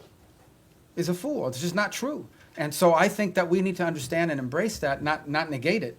And I think that's what we're pointing to here, is that we are concerned that particularly in parts of Western Europe, those things that underpin our alliance and our tie to them could be under threat in the long term. And by the way, there are leaders in those countries that recognize that as well. Some say it openly, some say it privately. In the eastern and southern part of Europe, they're much more open about it. Nonetheless, it is a factor that needs to be addressed. Yes, ma'am. Was it the New York Post? So you said earlier that you don't see a surrender happening anytime soon when it comes to Ukraine and Russia. Putin says he will accept nothing less than an unconditional surrender, but if this latest intensive push for peace talks fails, is there anything that the U.S. can do to make Russia want to end its war? And then secondly, some of the most major foreign policy issues from Venezuela, Iran, Ukraine, Israel, have been assigned special envoys who do not report directly to the State Department, which obviously has a larger view of how these conflicts affect each other. How intimately has State been involved with these envoys' strategies and actions this year? And do you see State taking a larger role in these kind of day-to-day negotiations? I disagree with the premise of your question. I mean, every envoy that's been involved in all these critical issues, I personally work with very closely. I talk to them 4 or 5 times a day, or meet with them, or they're in the White House, or they're here, primarily in the White House, or they're involved in the same meetings we're involved in. I mean, that's just not factual. No one is out there doing independent action. All of it is strongly coordinated. It's one of the benefits of also being the National Security Advisor, is it allows us to also organize the interagency. Every single one of these envoys, I speak about Steve Woodcock in particular, who's a phenomenal person, very smart, very talented, who dedicates, he doesn't get paid to do this job, he does it for free. And he invests a tremendous amount of time, full time on this thing, traveling all over the world, doing all kinds of things.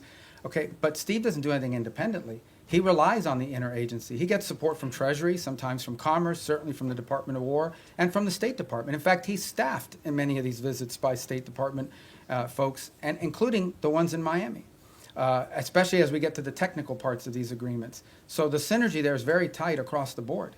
And so I think that's just not factual. I was referring to Envoy Grinnell with Venezuela and some of those conflicts earlier this year that really kind of weren't helpful in getting towards the release of the prisoners. Yeah, look, everything that's been done in this administration has been coordinated in some form or fashion. I mean, you guys don't see it all because I know everybody wants foreign policy to be 100% transparent, but sometimes it really can't be because there are sensitivities, because there are diplomatic sensitivities, because things people are willing to agree to in private that they may not be willing to do so in public. There's all kinds of things that have to happen in order to achieve outcomes. Sometimes they work, sometimes certain approaches work, sometimes they don't. But that's not new to this administration. That's been true throughout history. And but at the end of the day, I mean, I feel like we have a very good team of people that work very closely together on all of this. And the key is every single one of these conflicts, every single one of these issues are all multidisciplinary. Okay? There is no such thing as any one of these things that we're dealing with. Again, going back to the case, let's just use Ukraine as an example. In the case of Ukraine, it involved Treasury, with regards to the minerals deal. It involves commerce to some extent. It most certainly involves the Department of War in terms of not just battlefield assessments, but the sale of weaponry through Pearl, et cetera. It involves the Department of State in terms of everything from interpreters to the technical work of actually putting words to paper that would make sense in an agreement and supporting these visits. We had a very important meeting in Geneva, hosted at our embassy, supported by diplomatic personnel that were involved in doing that, and a lot of the follow-up as well that has to happen with some of these things.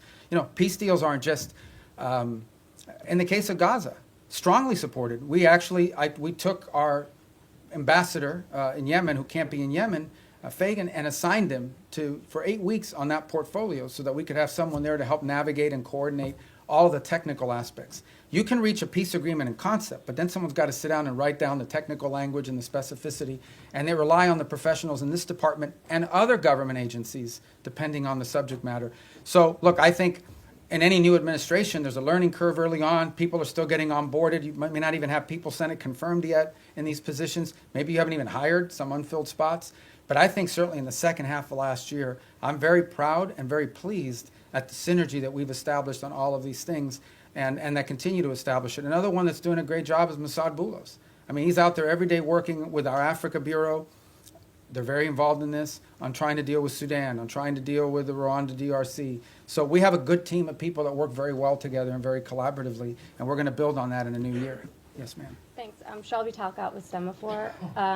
Vanity Fair quoted you as wondering whether Putin just wants the entirety of Ukraine. I'm curious if that's still a question for you, and how confident are you in being able to reach a peace agreement if that is a question? And then along those lines, is there a deadline for Russia and Ukraine to come to an agreement before this administration walks away? Yeah, I'm not in any position to give you deadlines on anything. And as far as that quote, that's a quote the president has said publicly, which is, he has said 3 things. I thought it was going to be the easiest one, and it's turned out to be the hardest. I don't know if Putin wants to do a deal or if Putin wants to take the whole country. These are things he has said openly. And, you know, I think that's, I don't even remember when I talked to the guy from that magazine, but, you know, for much of the early part of this year, one of the things we were trying to deduce is exactly what is it that Russia wants to achieve. We know what they wanted to achieve initially when the war began. They haven't achieved those objectives. There's a new set of objectives now. I mean, part of reaching an agreement is trying to understand, I've already said this, what both sides want or need and what they're willing to give. And so I think that was a question that many in the administration had early on, is defining what the Russian position, what exactly do they really, not what they say they publicly want, but what they publicly want and privately want are the same thing. That's part of the, and the same is true on the Ukrainian side, by the way. What could they actually live with? What's acceptable? What's not acceptable? What are their red lines? That's how you put a deal together. You have to sort of figure out if the two sides overlap at some point. Sometimes some deals are just not ready. Sometimes the timing is perfect and you have to put it together. If you look at what happened with Gaza, that looked intractable. And then a series of events occurred that made it possible. For example, the strike inside of Qatar that the Israelis took at the time, you know, was a sort of a dramatic thing, but in some ways it sort of set in motion a sense of urgency to bring this thing to an end before it spread.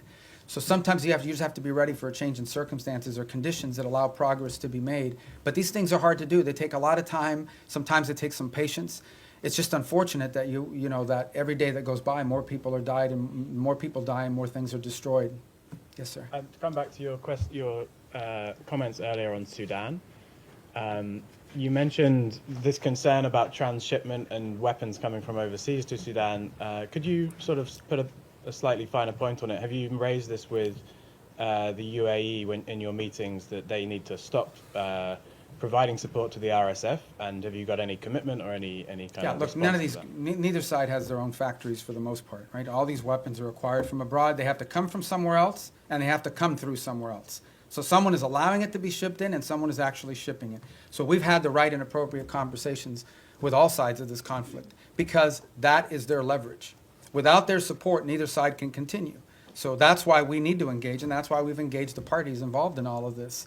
I don't want to find myself here in a position of picking on anybody other than to say that we think and we're hopeful that we can make some progress on this, but we know that in order to make progress on this, it will require outside actors to use their leverage and their pressure to make that come about, particularly this humanitarian truce, which is the first thing we want to achieve. We think that outside actors have the leverage and the influence over the players on the ground to bring about this humanitarian truce. And we are very focused on it. I had conversation on it yesterday.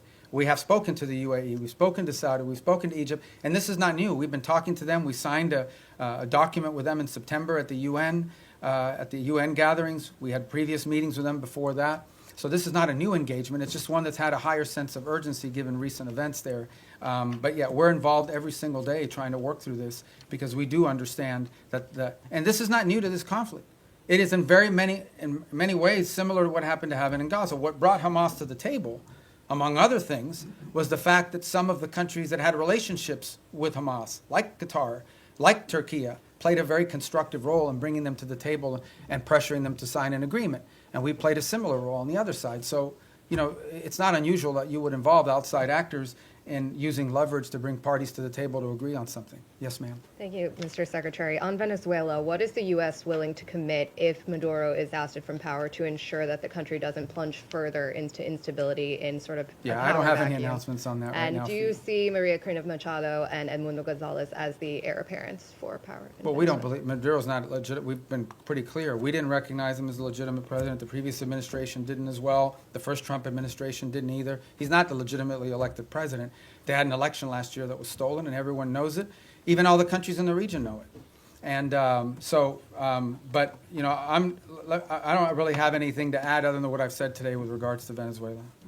Thank you, Mr. Secretary, for doing this. According to a poll by the Reagan Institute, 62% of all Americans support the use of military force against suspected drug traffickers in the Caribbean. And among MAGA Republicans, 90% support the military use against suspected drug traffickers in the Caribbean. So how does the State Department view or analyze these figures? Yeah, I mean, we don't do foreign policy by poll, and our job is to carry out the directives of the president. The president was elected. Donald J. Trump was elected the President of the United States, and he promised that if elected, he would go after drug cartels, and that's what he's doing. He is keeping a promise he made to the American people upon which they elected him to be president. He told them he would protect this country, and that's what he's doing, and he told them he would go after drug cartels, and that's what he's doing. So it doesn't surprise me if that poll is accurate because the president's simply living up to the promises that he made when he ran for office. Yes, ma'am. Mr. Secretary, on Gaza, you've said repeatedly in this room now that this is peace is a process, that phase 2 could take next 2 to 3 years. Is there a possibility to fully implement? To fully You implement. can't build buildings in one day. Right? Is there a possibility in your mind that the status quo, more or less as we see it now, with this sort of insufficient flow of aid, periodic violations of the ceasefire by each side, a lack of reconstruction, and of course the absence of an international security force, that this could potentially continue more or less through the rest of the president's term? And if not, I'm not asking for a date, but I think we'd all like to know. We've heard from the president and yourself that there are all these countries that want to join the international security force. When will they deploy? Are we talking in the next year, in the next couple of years? And is there a certain amount of time that could pass at which point the administration, without an ISF, at which point the administration would green light or will green light Israel to resume its war? The way to answer that question is this way. No one is arguing that the status quo is sustainable in the long term nor desirable. And that's why we have a sense of urgency about bringing phase 1 to its full completion, which is the establishment of the border peace and the Palestinian Technocratic Authority or organization that's going to be on the ground. And then the stabilization force comes closely thereafter. Once we've established that, we have a lot of confidence that we are going to have the donors for the reconstruction effort and for all of the humanitarian support in the long-term building of phases 2 and phases 3. We just don't think that we're going to get to phase 2 or phase 3. We don't believe that we can have a successful donor conference, just as a real example, until people know they want to know who's in charge, and they want to know that there's security. Okay, they want to make sure that who's going to pledge billions of dollars to build things that are going to get blown up again because a war starts. So they want to know who's in charge, and they want to know that there's security, and that there'll be long-term stability. So no one would argue that what we have in place now is sustainable. in the long term. We have to get to the completion of phase one. I am confident we will, within the time frame necessary to make it successful. It's just not today, but hopefully very, very soon. We've made real progress. We made progress as late as yesterday in additional names for this Palestinian organization that's going to be the technocratic organization. So I think we're very close. I think we're going to get there. I'm optimistic that we're going to be able to get through phase one. And then what I meant about taking years for phase two or phase three is not years to start it.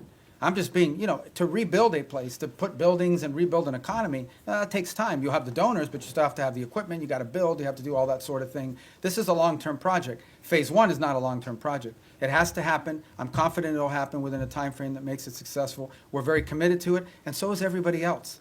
Everybody else in the region understands that there is no plan B.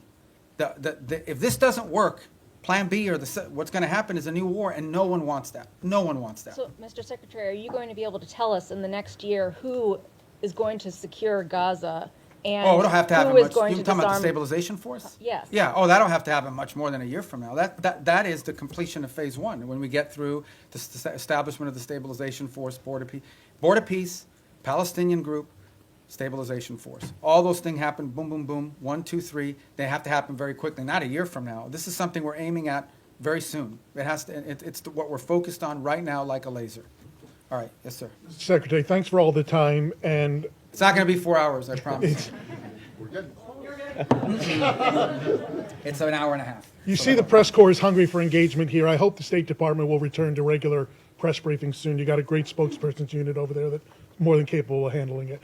A couple quick questions. The President directed you through executive order to explore sanctions of sectors and chapters of the Muslim Brotherhood. Qatar is ground zero for the Muslim Brotherhood. This administration obviously has a very close relationship with the Qataris. How do you confront the Muslim Brotherhood without confronting the Qataris? That's my first question. Second question is on UNRWA. There's a report that the State Department is in deep discussions about possibly sanctioning UNRWA. What's your mindset on that, and do you feel there is any role for UNRWA absent humanitarian aid delivery in the future? I think we can deliver humanitarian aid without UNRWA. I think UNRWA is a corrupted organization that's unsalvageable, period. And I think our policies reflect that. On the first point that you talked about, I think we'll have some announcements, and not today, early next week, on Muslim Brotherhood.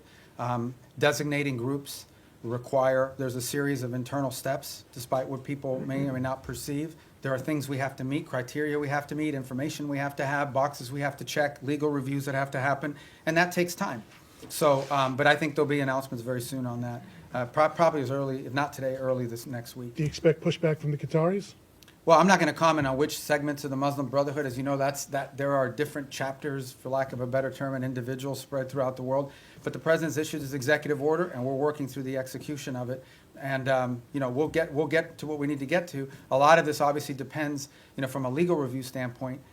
You have to have certain information that you can cite in order to justify the designation. So we're working through that. We'll have some announcements next week, and they won't be the last announcements that we have. Thank you, Yes, sir. Yeah, Mr. Secretary, thank you for doing this today. This conversation between my colleagues and yourself paints a seemingly chaotic and hostile world at times. So very simply and generally put, what do you believe is the biggest threat facing the United States today? I don't know we live in a world where we have a single threat that we can identify. I think there are multiple things that you look, both short-term and long-term. As I pointed to in the hemisphere, in our own hemisphere, closest to home geographically, it's the growing, the rise of and the power of transnational criminal terrorist group who are destabilizing nation states throughout the region and pose a direct threat to the United States through overthrowing governments, destabilizing these governments, leading to mass migration, and certainly the trafficking of drugs, and also providing fertile ground for potential, outside of hemisphere actors to act within our hemisphere in the long term. That's a major threat.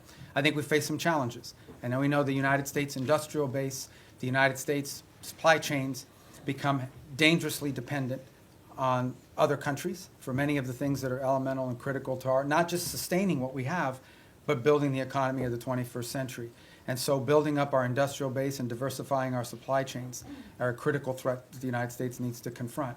I think related to that, not directly related to the Department of State, but somewhat related to the United States, is building up our defense industrial base as well. One of the challenges that we face, and so does much of the world, certainly in the West, is the ability to build weaponry at a scale and scope necessary, not just to deal with the threats of today, but to innovate and develop those tomorrow. It simply just takes too long to build up defense articles, get them to market in a timely fashion. And not only do we complain about that, but we have allies who want to buy things from us that we just haven't been able to produce fast enough. And so the president's made that a priority to confront. I think beyond that, I think you would argue that in the big picture, long term, we have to understand that the United States has interests in every part of the world that are related to these two threats.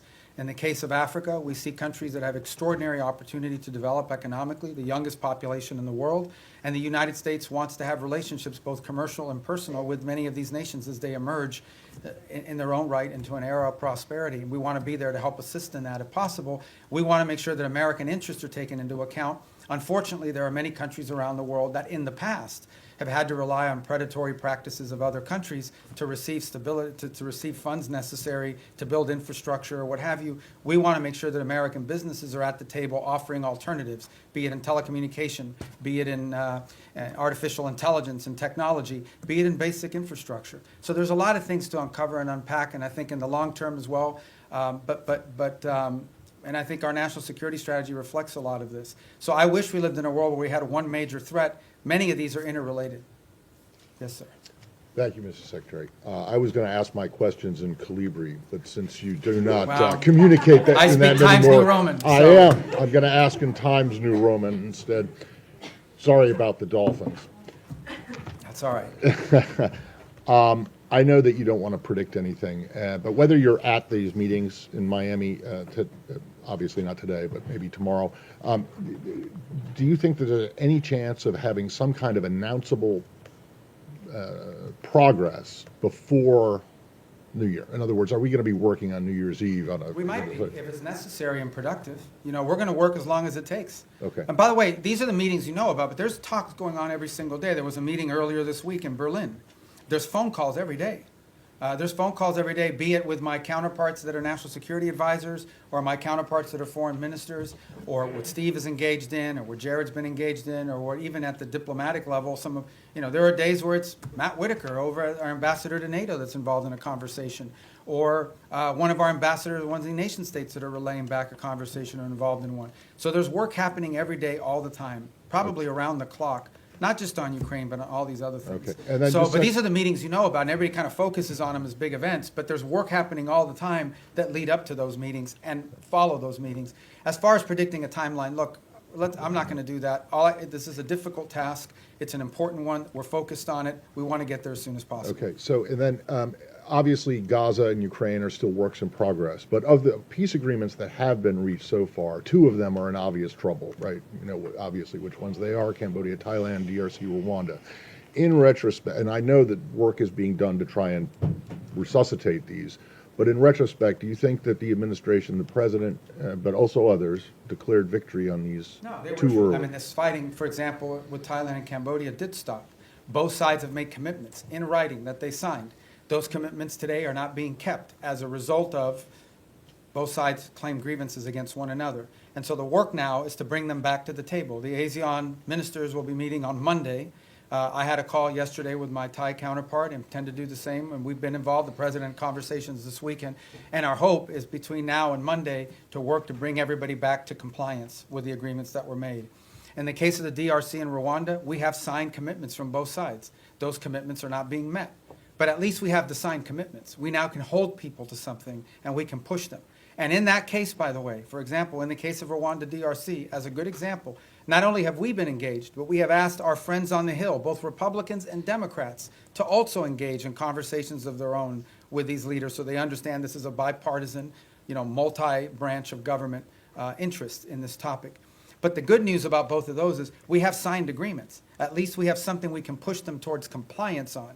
But as I said, in many of these cases with peace, you sign a peace deal, there's compliance, something happens, they fall out of compliance, you got to bring them back, you got to try to push. But at least instead of negotiating something new, you're simply trying to now push people back to compliance with what they already agreed on. So I think these were achievements. In the case of Cambodia and Thailand, it actually did stop fighting. It has now restarted, and we are working hard to push everybody back to compliance. And we are cautiously optimistic that we can get there by Monday or Tuesday of next week. We're hopeful. But there's more work to be done to that point. All right. Thank you. Mr. Secretary, you've said, including here today, that Maduro doesn't honor deals. How can the U.S. achieve the goal that you're describing of stopping the drug traffickers and the terrorists without Maduro leaving, number one. And number two, a topic that hasn't been asked about yet. State Department officials have recently met with visiting AFD officials from Germany, and we're hearing from AFD members as well as analysts who see the national security strategy as an effort by the administration to endorse the AFD.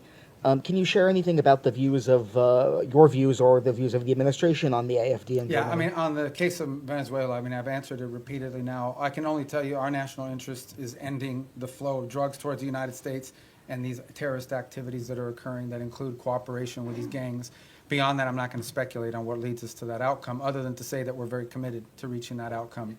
We meet with a broad array of political actors in multiple countries all over the world. They come, they visit the United States. We want to know who they are. We want to meet with them. We want to hear them out. As I told you, we have a president who generally does not view meeting anyone as a concession. So there are broad political actors. We've met with broad political actors from different parts of the Western Hemisphere as well, and broad political actors from different parts of the world. So I think it's important, and part of our job is to understand the full political spectrum of countries around the world, including countries we have alliances with. I would say that many of our allied countries, they meet with Democrats and Republicans, and sometimes libertarians or whoever. I mean, who are political figures that travel overseas, they also have meetings with them. So part of the job of the State Department is to inform the administration about sort of the internal political dynamics of the countries that we have alliances and partnerships with. Because in the end, we don't know what the outcomes of elections are, but understanding that the internal political climate of individual countries is a key part of determining how we approach and pursue public policy in partnership with them. And that's why, you know, we've had recent elections here in the Western Hemisphere, and we've met with multiple people that are running. Meeting with them does not mean we're endorsing them for president of Bolivia or president of Chile, but we do want to know who these people are and what they're about and what they're thinking, because it informs our work. And by the way, so, you know, we do that from the embassy as well. I mean, we get a lot of the cables I have is a meeting they met with someone who's going to run for president in 2 years. That doesn't mean we're endorsing the person, but we should probably know a little bit about them in case they win. And even if they don't win, if their party has votes in the parliament or votes in their legislative branch, that's an important factor to consider. Yes. Thank you.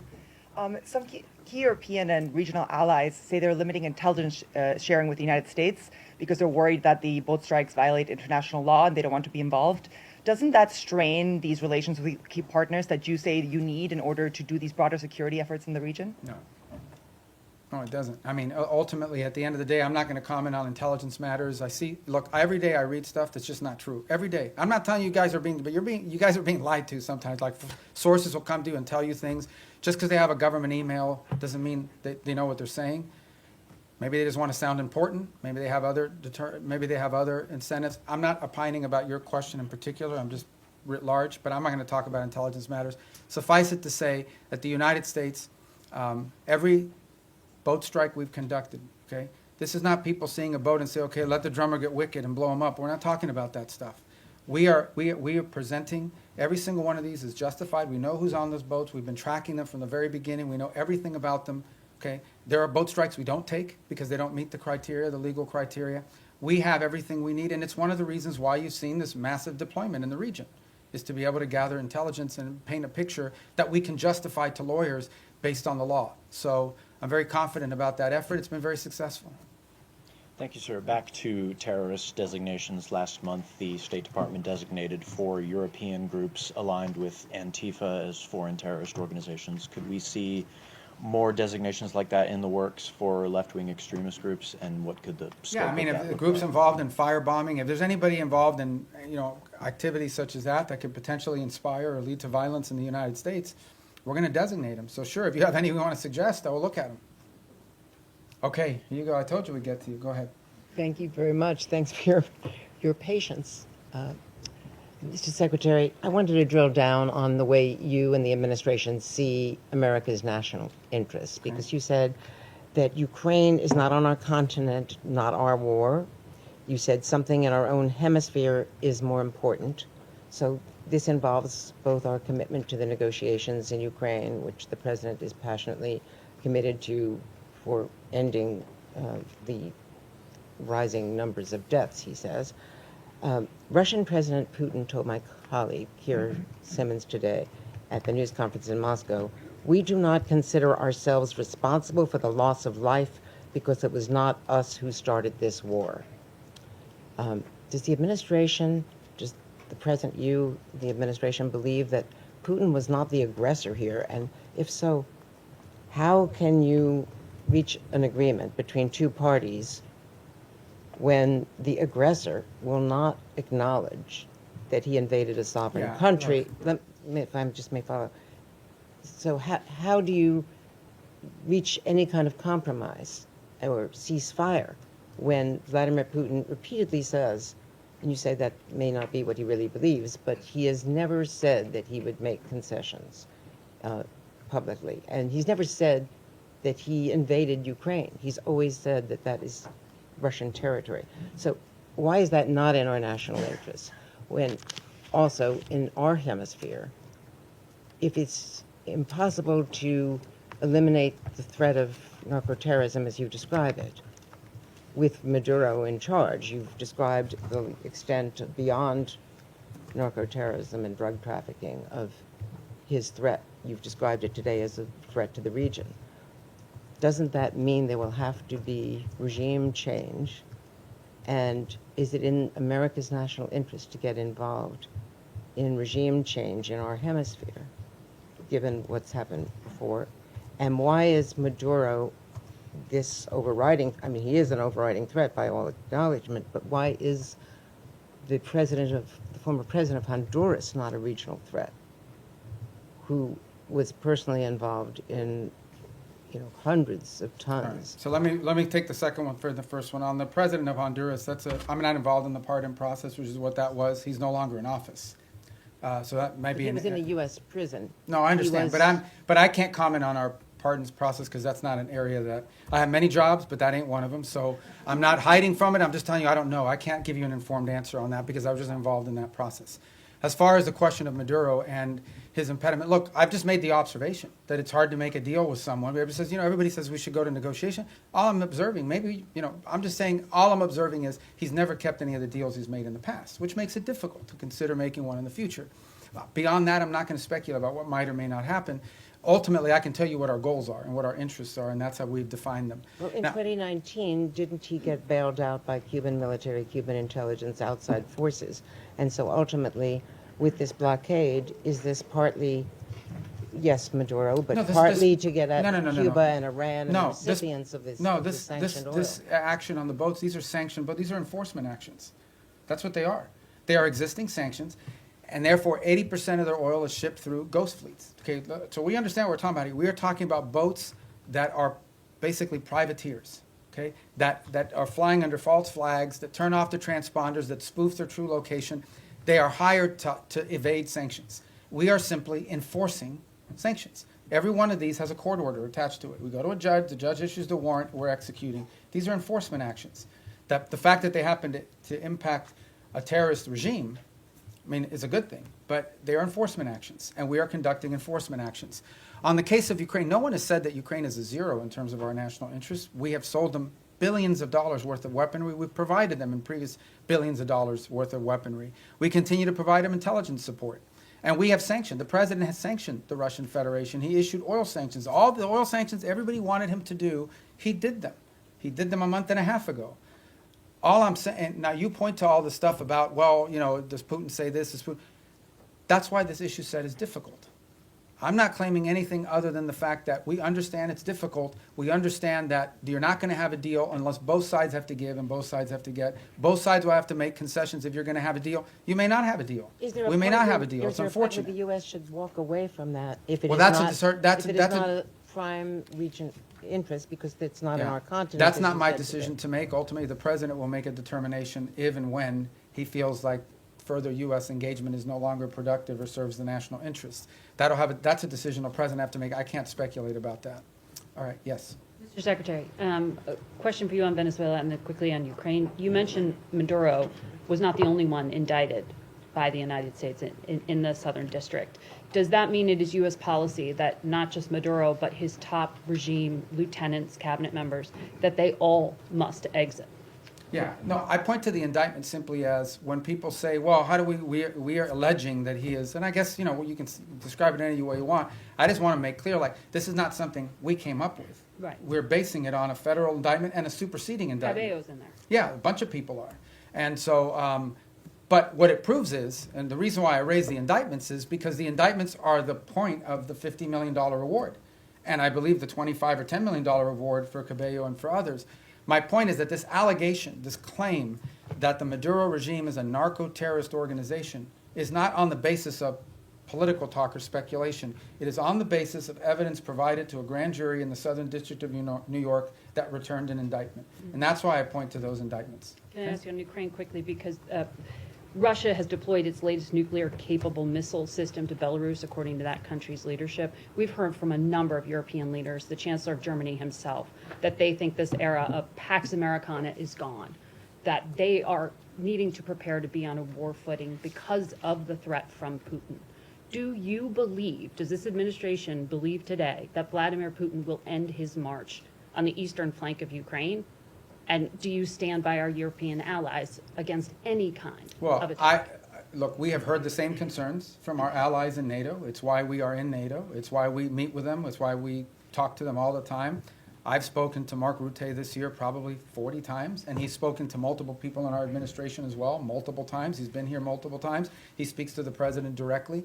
It's why the United States basically is over 50% of NATO, both in troop commitments and in financial commitments as well. It's why we remain in NATO. It's why the president had a very positive visit in NATO.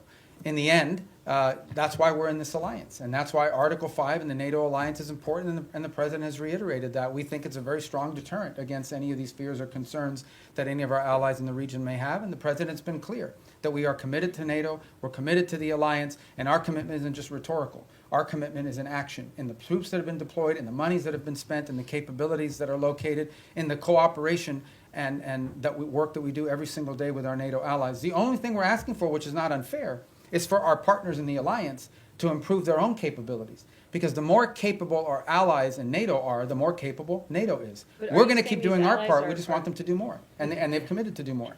But these allies are saying that they are concerned now. Sure, and that's why we have NATO. So nothing has changed? Pax Americana, what the Chancellor of Oh, I don't Germany know. said I don't know why he's saying that. You'll have to ask him why he's saying that. The truth of the matter is that NATO is the key defense alliance and agreement that has provided stability on the European continent. We believe it is stronger today than it's ever been because our allies have committed to increase their own defense spending. The more capable our allies are, we've already made our commitment. We've been spending billions and billions and billions. It's the single biggest part of the largest government budget in the world is defense spending in the United States. So we've already done our part, and our part isn't just rhetorical, it's real. We have troops stationed there, we have capabilities there, we have weapons we've provided our partners in the region as well.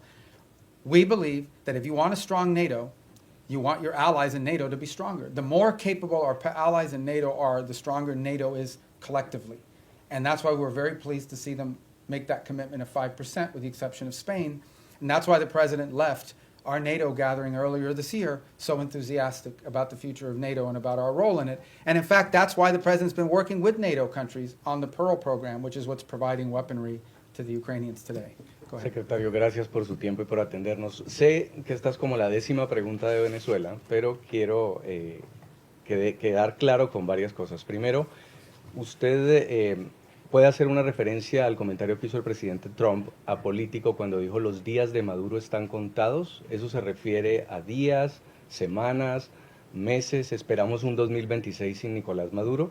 Y me gustaría también que se refiriera a la orden de escoltar esos buques petroleros que acaba de dar Maduro a su armada, esos buques sancionados que ustedes están incautando. Algunos de ellos ya fueron escoltados, no estaban en la lista de sancionados, pero ¿qué pasaría si eso fuera con un buque sancionado? Y por último, Maduro le ha pedido al ejército colombiano que se una como un solo ejército en medio de su desespero por responder a este cerco. Son 3 preguntas. En el tercero, nosotros no vemos eso como algo serio en términos de involucrar las Fuerzas Armadas de Colombia.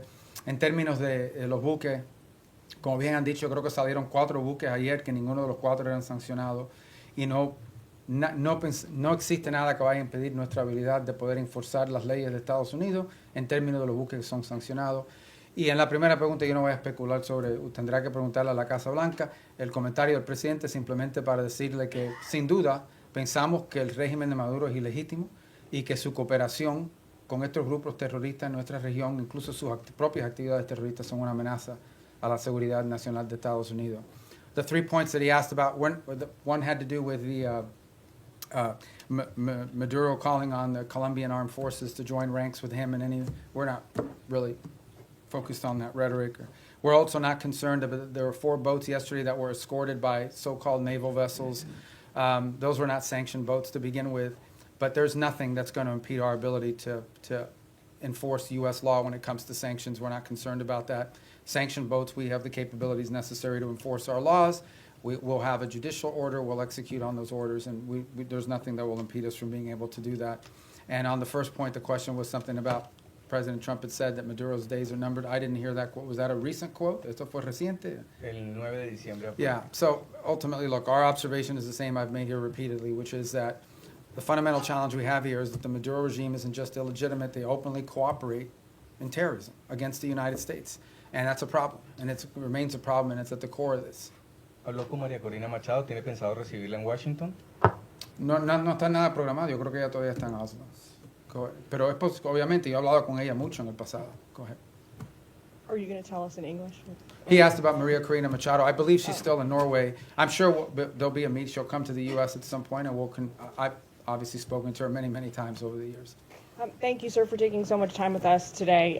How many visas has the State Department revoked under your leadership so far in the last year, and how many of those are student visas? I forgot the exact number or the breakdown of them. It's over 60 or 70,000 for different and variety of reasons. Some are students, some are people that were not in the country, but we denied them re-entry. I can get you the exact numbers. I don't want to be misquoted because that's a rolling number, an average number. But look, this is not a punitive thing we're going out to try to make examples of it. Our visa system, okay, who you allow to visit your country should reflect the national interest. We said that from the very beginning. It was one of the directives that we got from the president. It's one of the things he ran on. And so our visa process basically is, now there are some times we'll deny people visas because of activities they've undertaken overseas. Other times it's people that have visas but are in the United States doing things that run counter to our national interest. And the law gives us the right, and in fact I would argue the obligation, to remove people like that from our country. And we're going to continue to do it. I mean, it's as simple as that. I mean, sometimes somebody comes in and says, oh, I want to come in as a student. They're here as a student, and then once they're here, they're involved in nefarious activity. We're going to remove them from the country. But maybe they're here as a researcher. Maybe they're here as, I don't want to say journalists because you guys will get upset, but it could be anything. These are visitors to the country. A visa is a visitor. It's not a right. By the way, we deny visas every day all over the world. People will go to an embassy, they'll sit for an interview, and the consular officer will deny them a visa because of something that came up in their record, because of something that came up in their interview, whatever it may be. So if you have the power to deny someone a visa before they get one, you most certainly have the power to revoke it once they get one and then do something they shouldn't be doing. So there's a variety of reasons why visas are denied, but all of them are because it implicates our national interest or national security in some way. You began the briefing by talking about your confirmation hearing, and one of the core commitments or goals you set for yourself in that hearing was to rid the State Department of anti-Semitism and what the president calls DEI ideology. When you look back at the last year, have you done that, sir? Have we done what? I'm sorry. Rid the State Department of anti-Semitism and DEI ideology. Well, look, I think there were actions that were being taken that we're very concerned about in terms of statements that were made from some missions around the world or actions that were taken. Ultimately, what the president asked for is a government based on merit, where people were being promoted up because of merit, irrespective of their background, their ethnicity, the color of their skin, the first language they spoke, where they were born. We want to promote people on the basis of merit. We have redone the whole process by which we do promotions in the career foreign service. We've redone it in a way that prioritizes the right things. There were people not being promoted in the State Department because even though they were exemplar foreign officers, their DEI score under the previous administration was too low. There were people that were because they weren't committed enough to the DEI cause. So we have very talented people that did not get promoted in the State Department because they did a great job, but they had a low DEI score. We got rid of that. That's not going to exist anymore. We are going to judge people on how good they are at the job that they do. And by the way, we're also opening to promoting people not just based on seniority. We have some very talented, and I say junior officers, like 10 years, 15 years is considered junior around here. They're very talented. If we don't promote some of these people, we're going to lose them. Because there's a lot of money to be made in the private sector, and the people want to pursue in life. If people don't see upward mobility where they work, if they don't see the opportunity that by working hard and being successful, I'm going to be able to get ahead, they think they're reading roadblocks, they may leave and go work for another agency or outside of government. So we want to promote good people on the basis of merit. And I do think we have made changes. In fact, I just today approved a list of foreign service promotions for the president to submit to Congress. And it's on that new basis. So I'm really happy with that program. And look, we'll tinker with it, we'll improve it as time goes on, but we thought it was critically important that people be promoted on the basis of merit and skill, and not on all these other things, and certainly not on a DEI score. Thank you. Thank you, Mr. Secretary. Given that the Brown University and MIT shooter entered the U.S. with a diversity visa and Secretary Noem has since paused the program, is the State Department looking into considering pursuing permanent changes to the green card system, like changes to eligibility rules? Well, I haven't had a chance to talk to her. I know they suspended that program because they want this. And the reason why you suspend this program is not because you argue everybody who came in under that visa is a bad person and is going to shoot a place up. It's because you want to determine whether there's something in the vetting of that program that's insufficient. Is there a systemic problem in how those decisions are made that needs to be addressed? So I think it's wise to suspend a program until you understand whether there's a deficiency in the program. So you just had a guy that came in through a certain route. You suspend the program to figure out whether something that came up in the interview process should have been a red flag but wasn't identified, so you can fix that before you restart the program. So I would imagine that's the process we're going to go through as well. Okay. Yes, sir. Thanks, Mr. Secretary. Thanks for all your time here today. An issue I believe is close to your heart, Cuba. Is it the policy of the United States to seek regime change in Havana? And should we see the developments that are going on right now with Venezuela, the U.S. policies, as part of an effort to bring down the communist government? Yeah, and if I may briefly, do you stand by your statement earlier this year that nobody has died from U.S. aid cuts?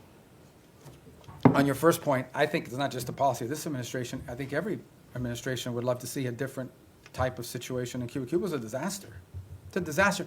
It's not just because they're Marxists and because they're terrorists. They're incompetent. These are incompetent people, and they've destroyed that country.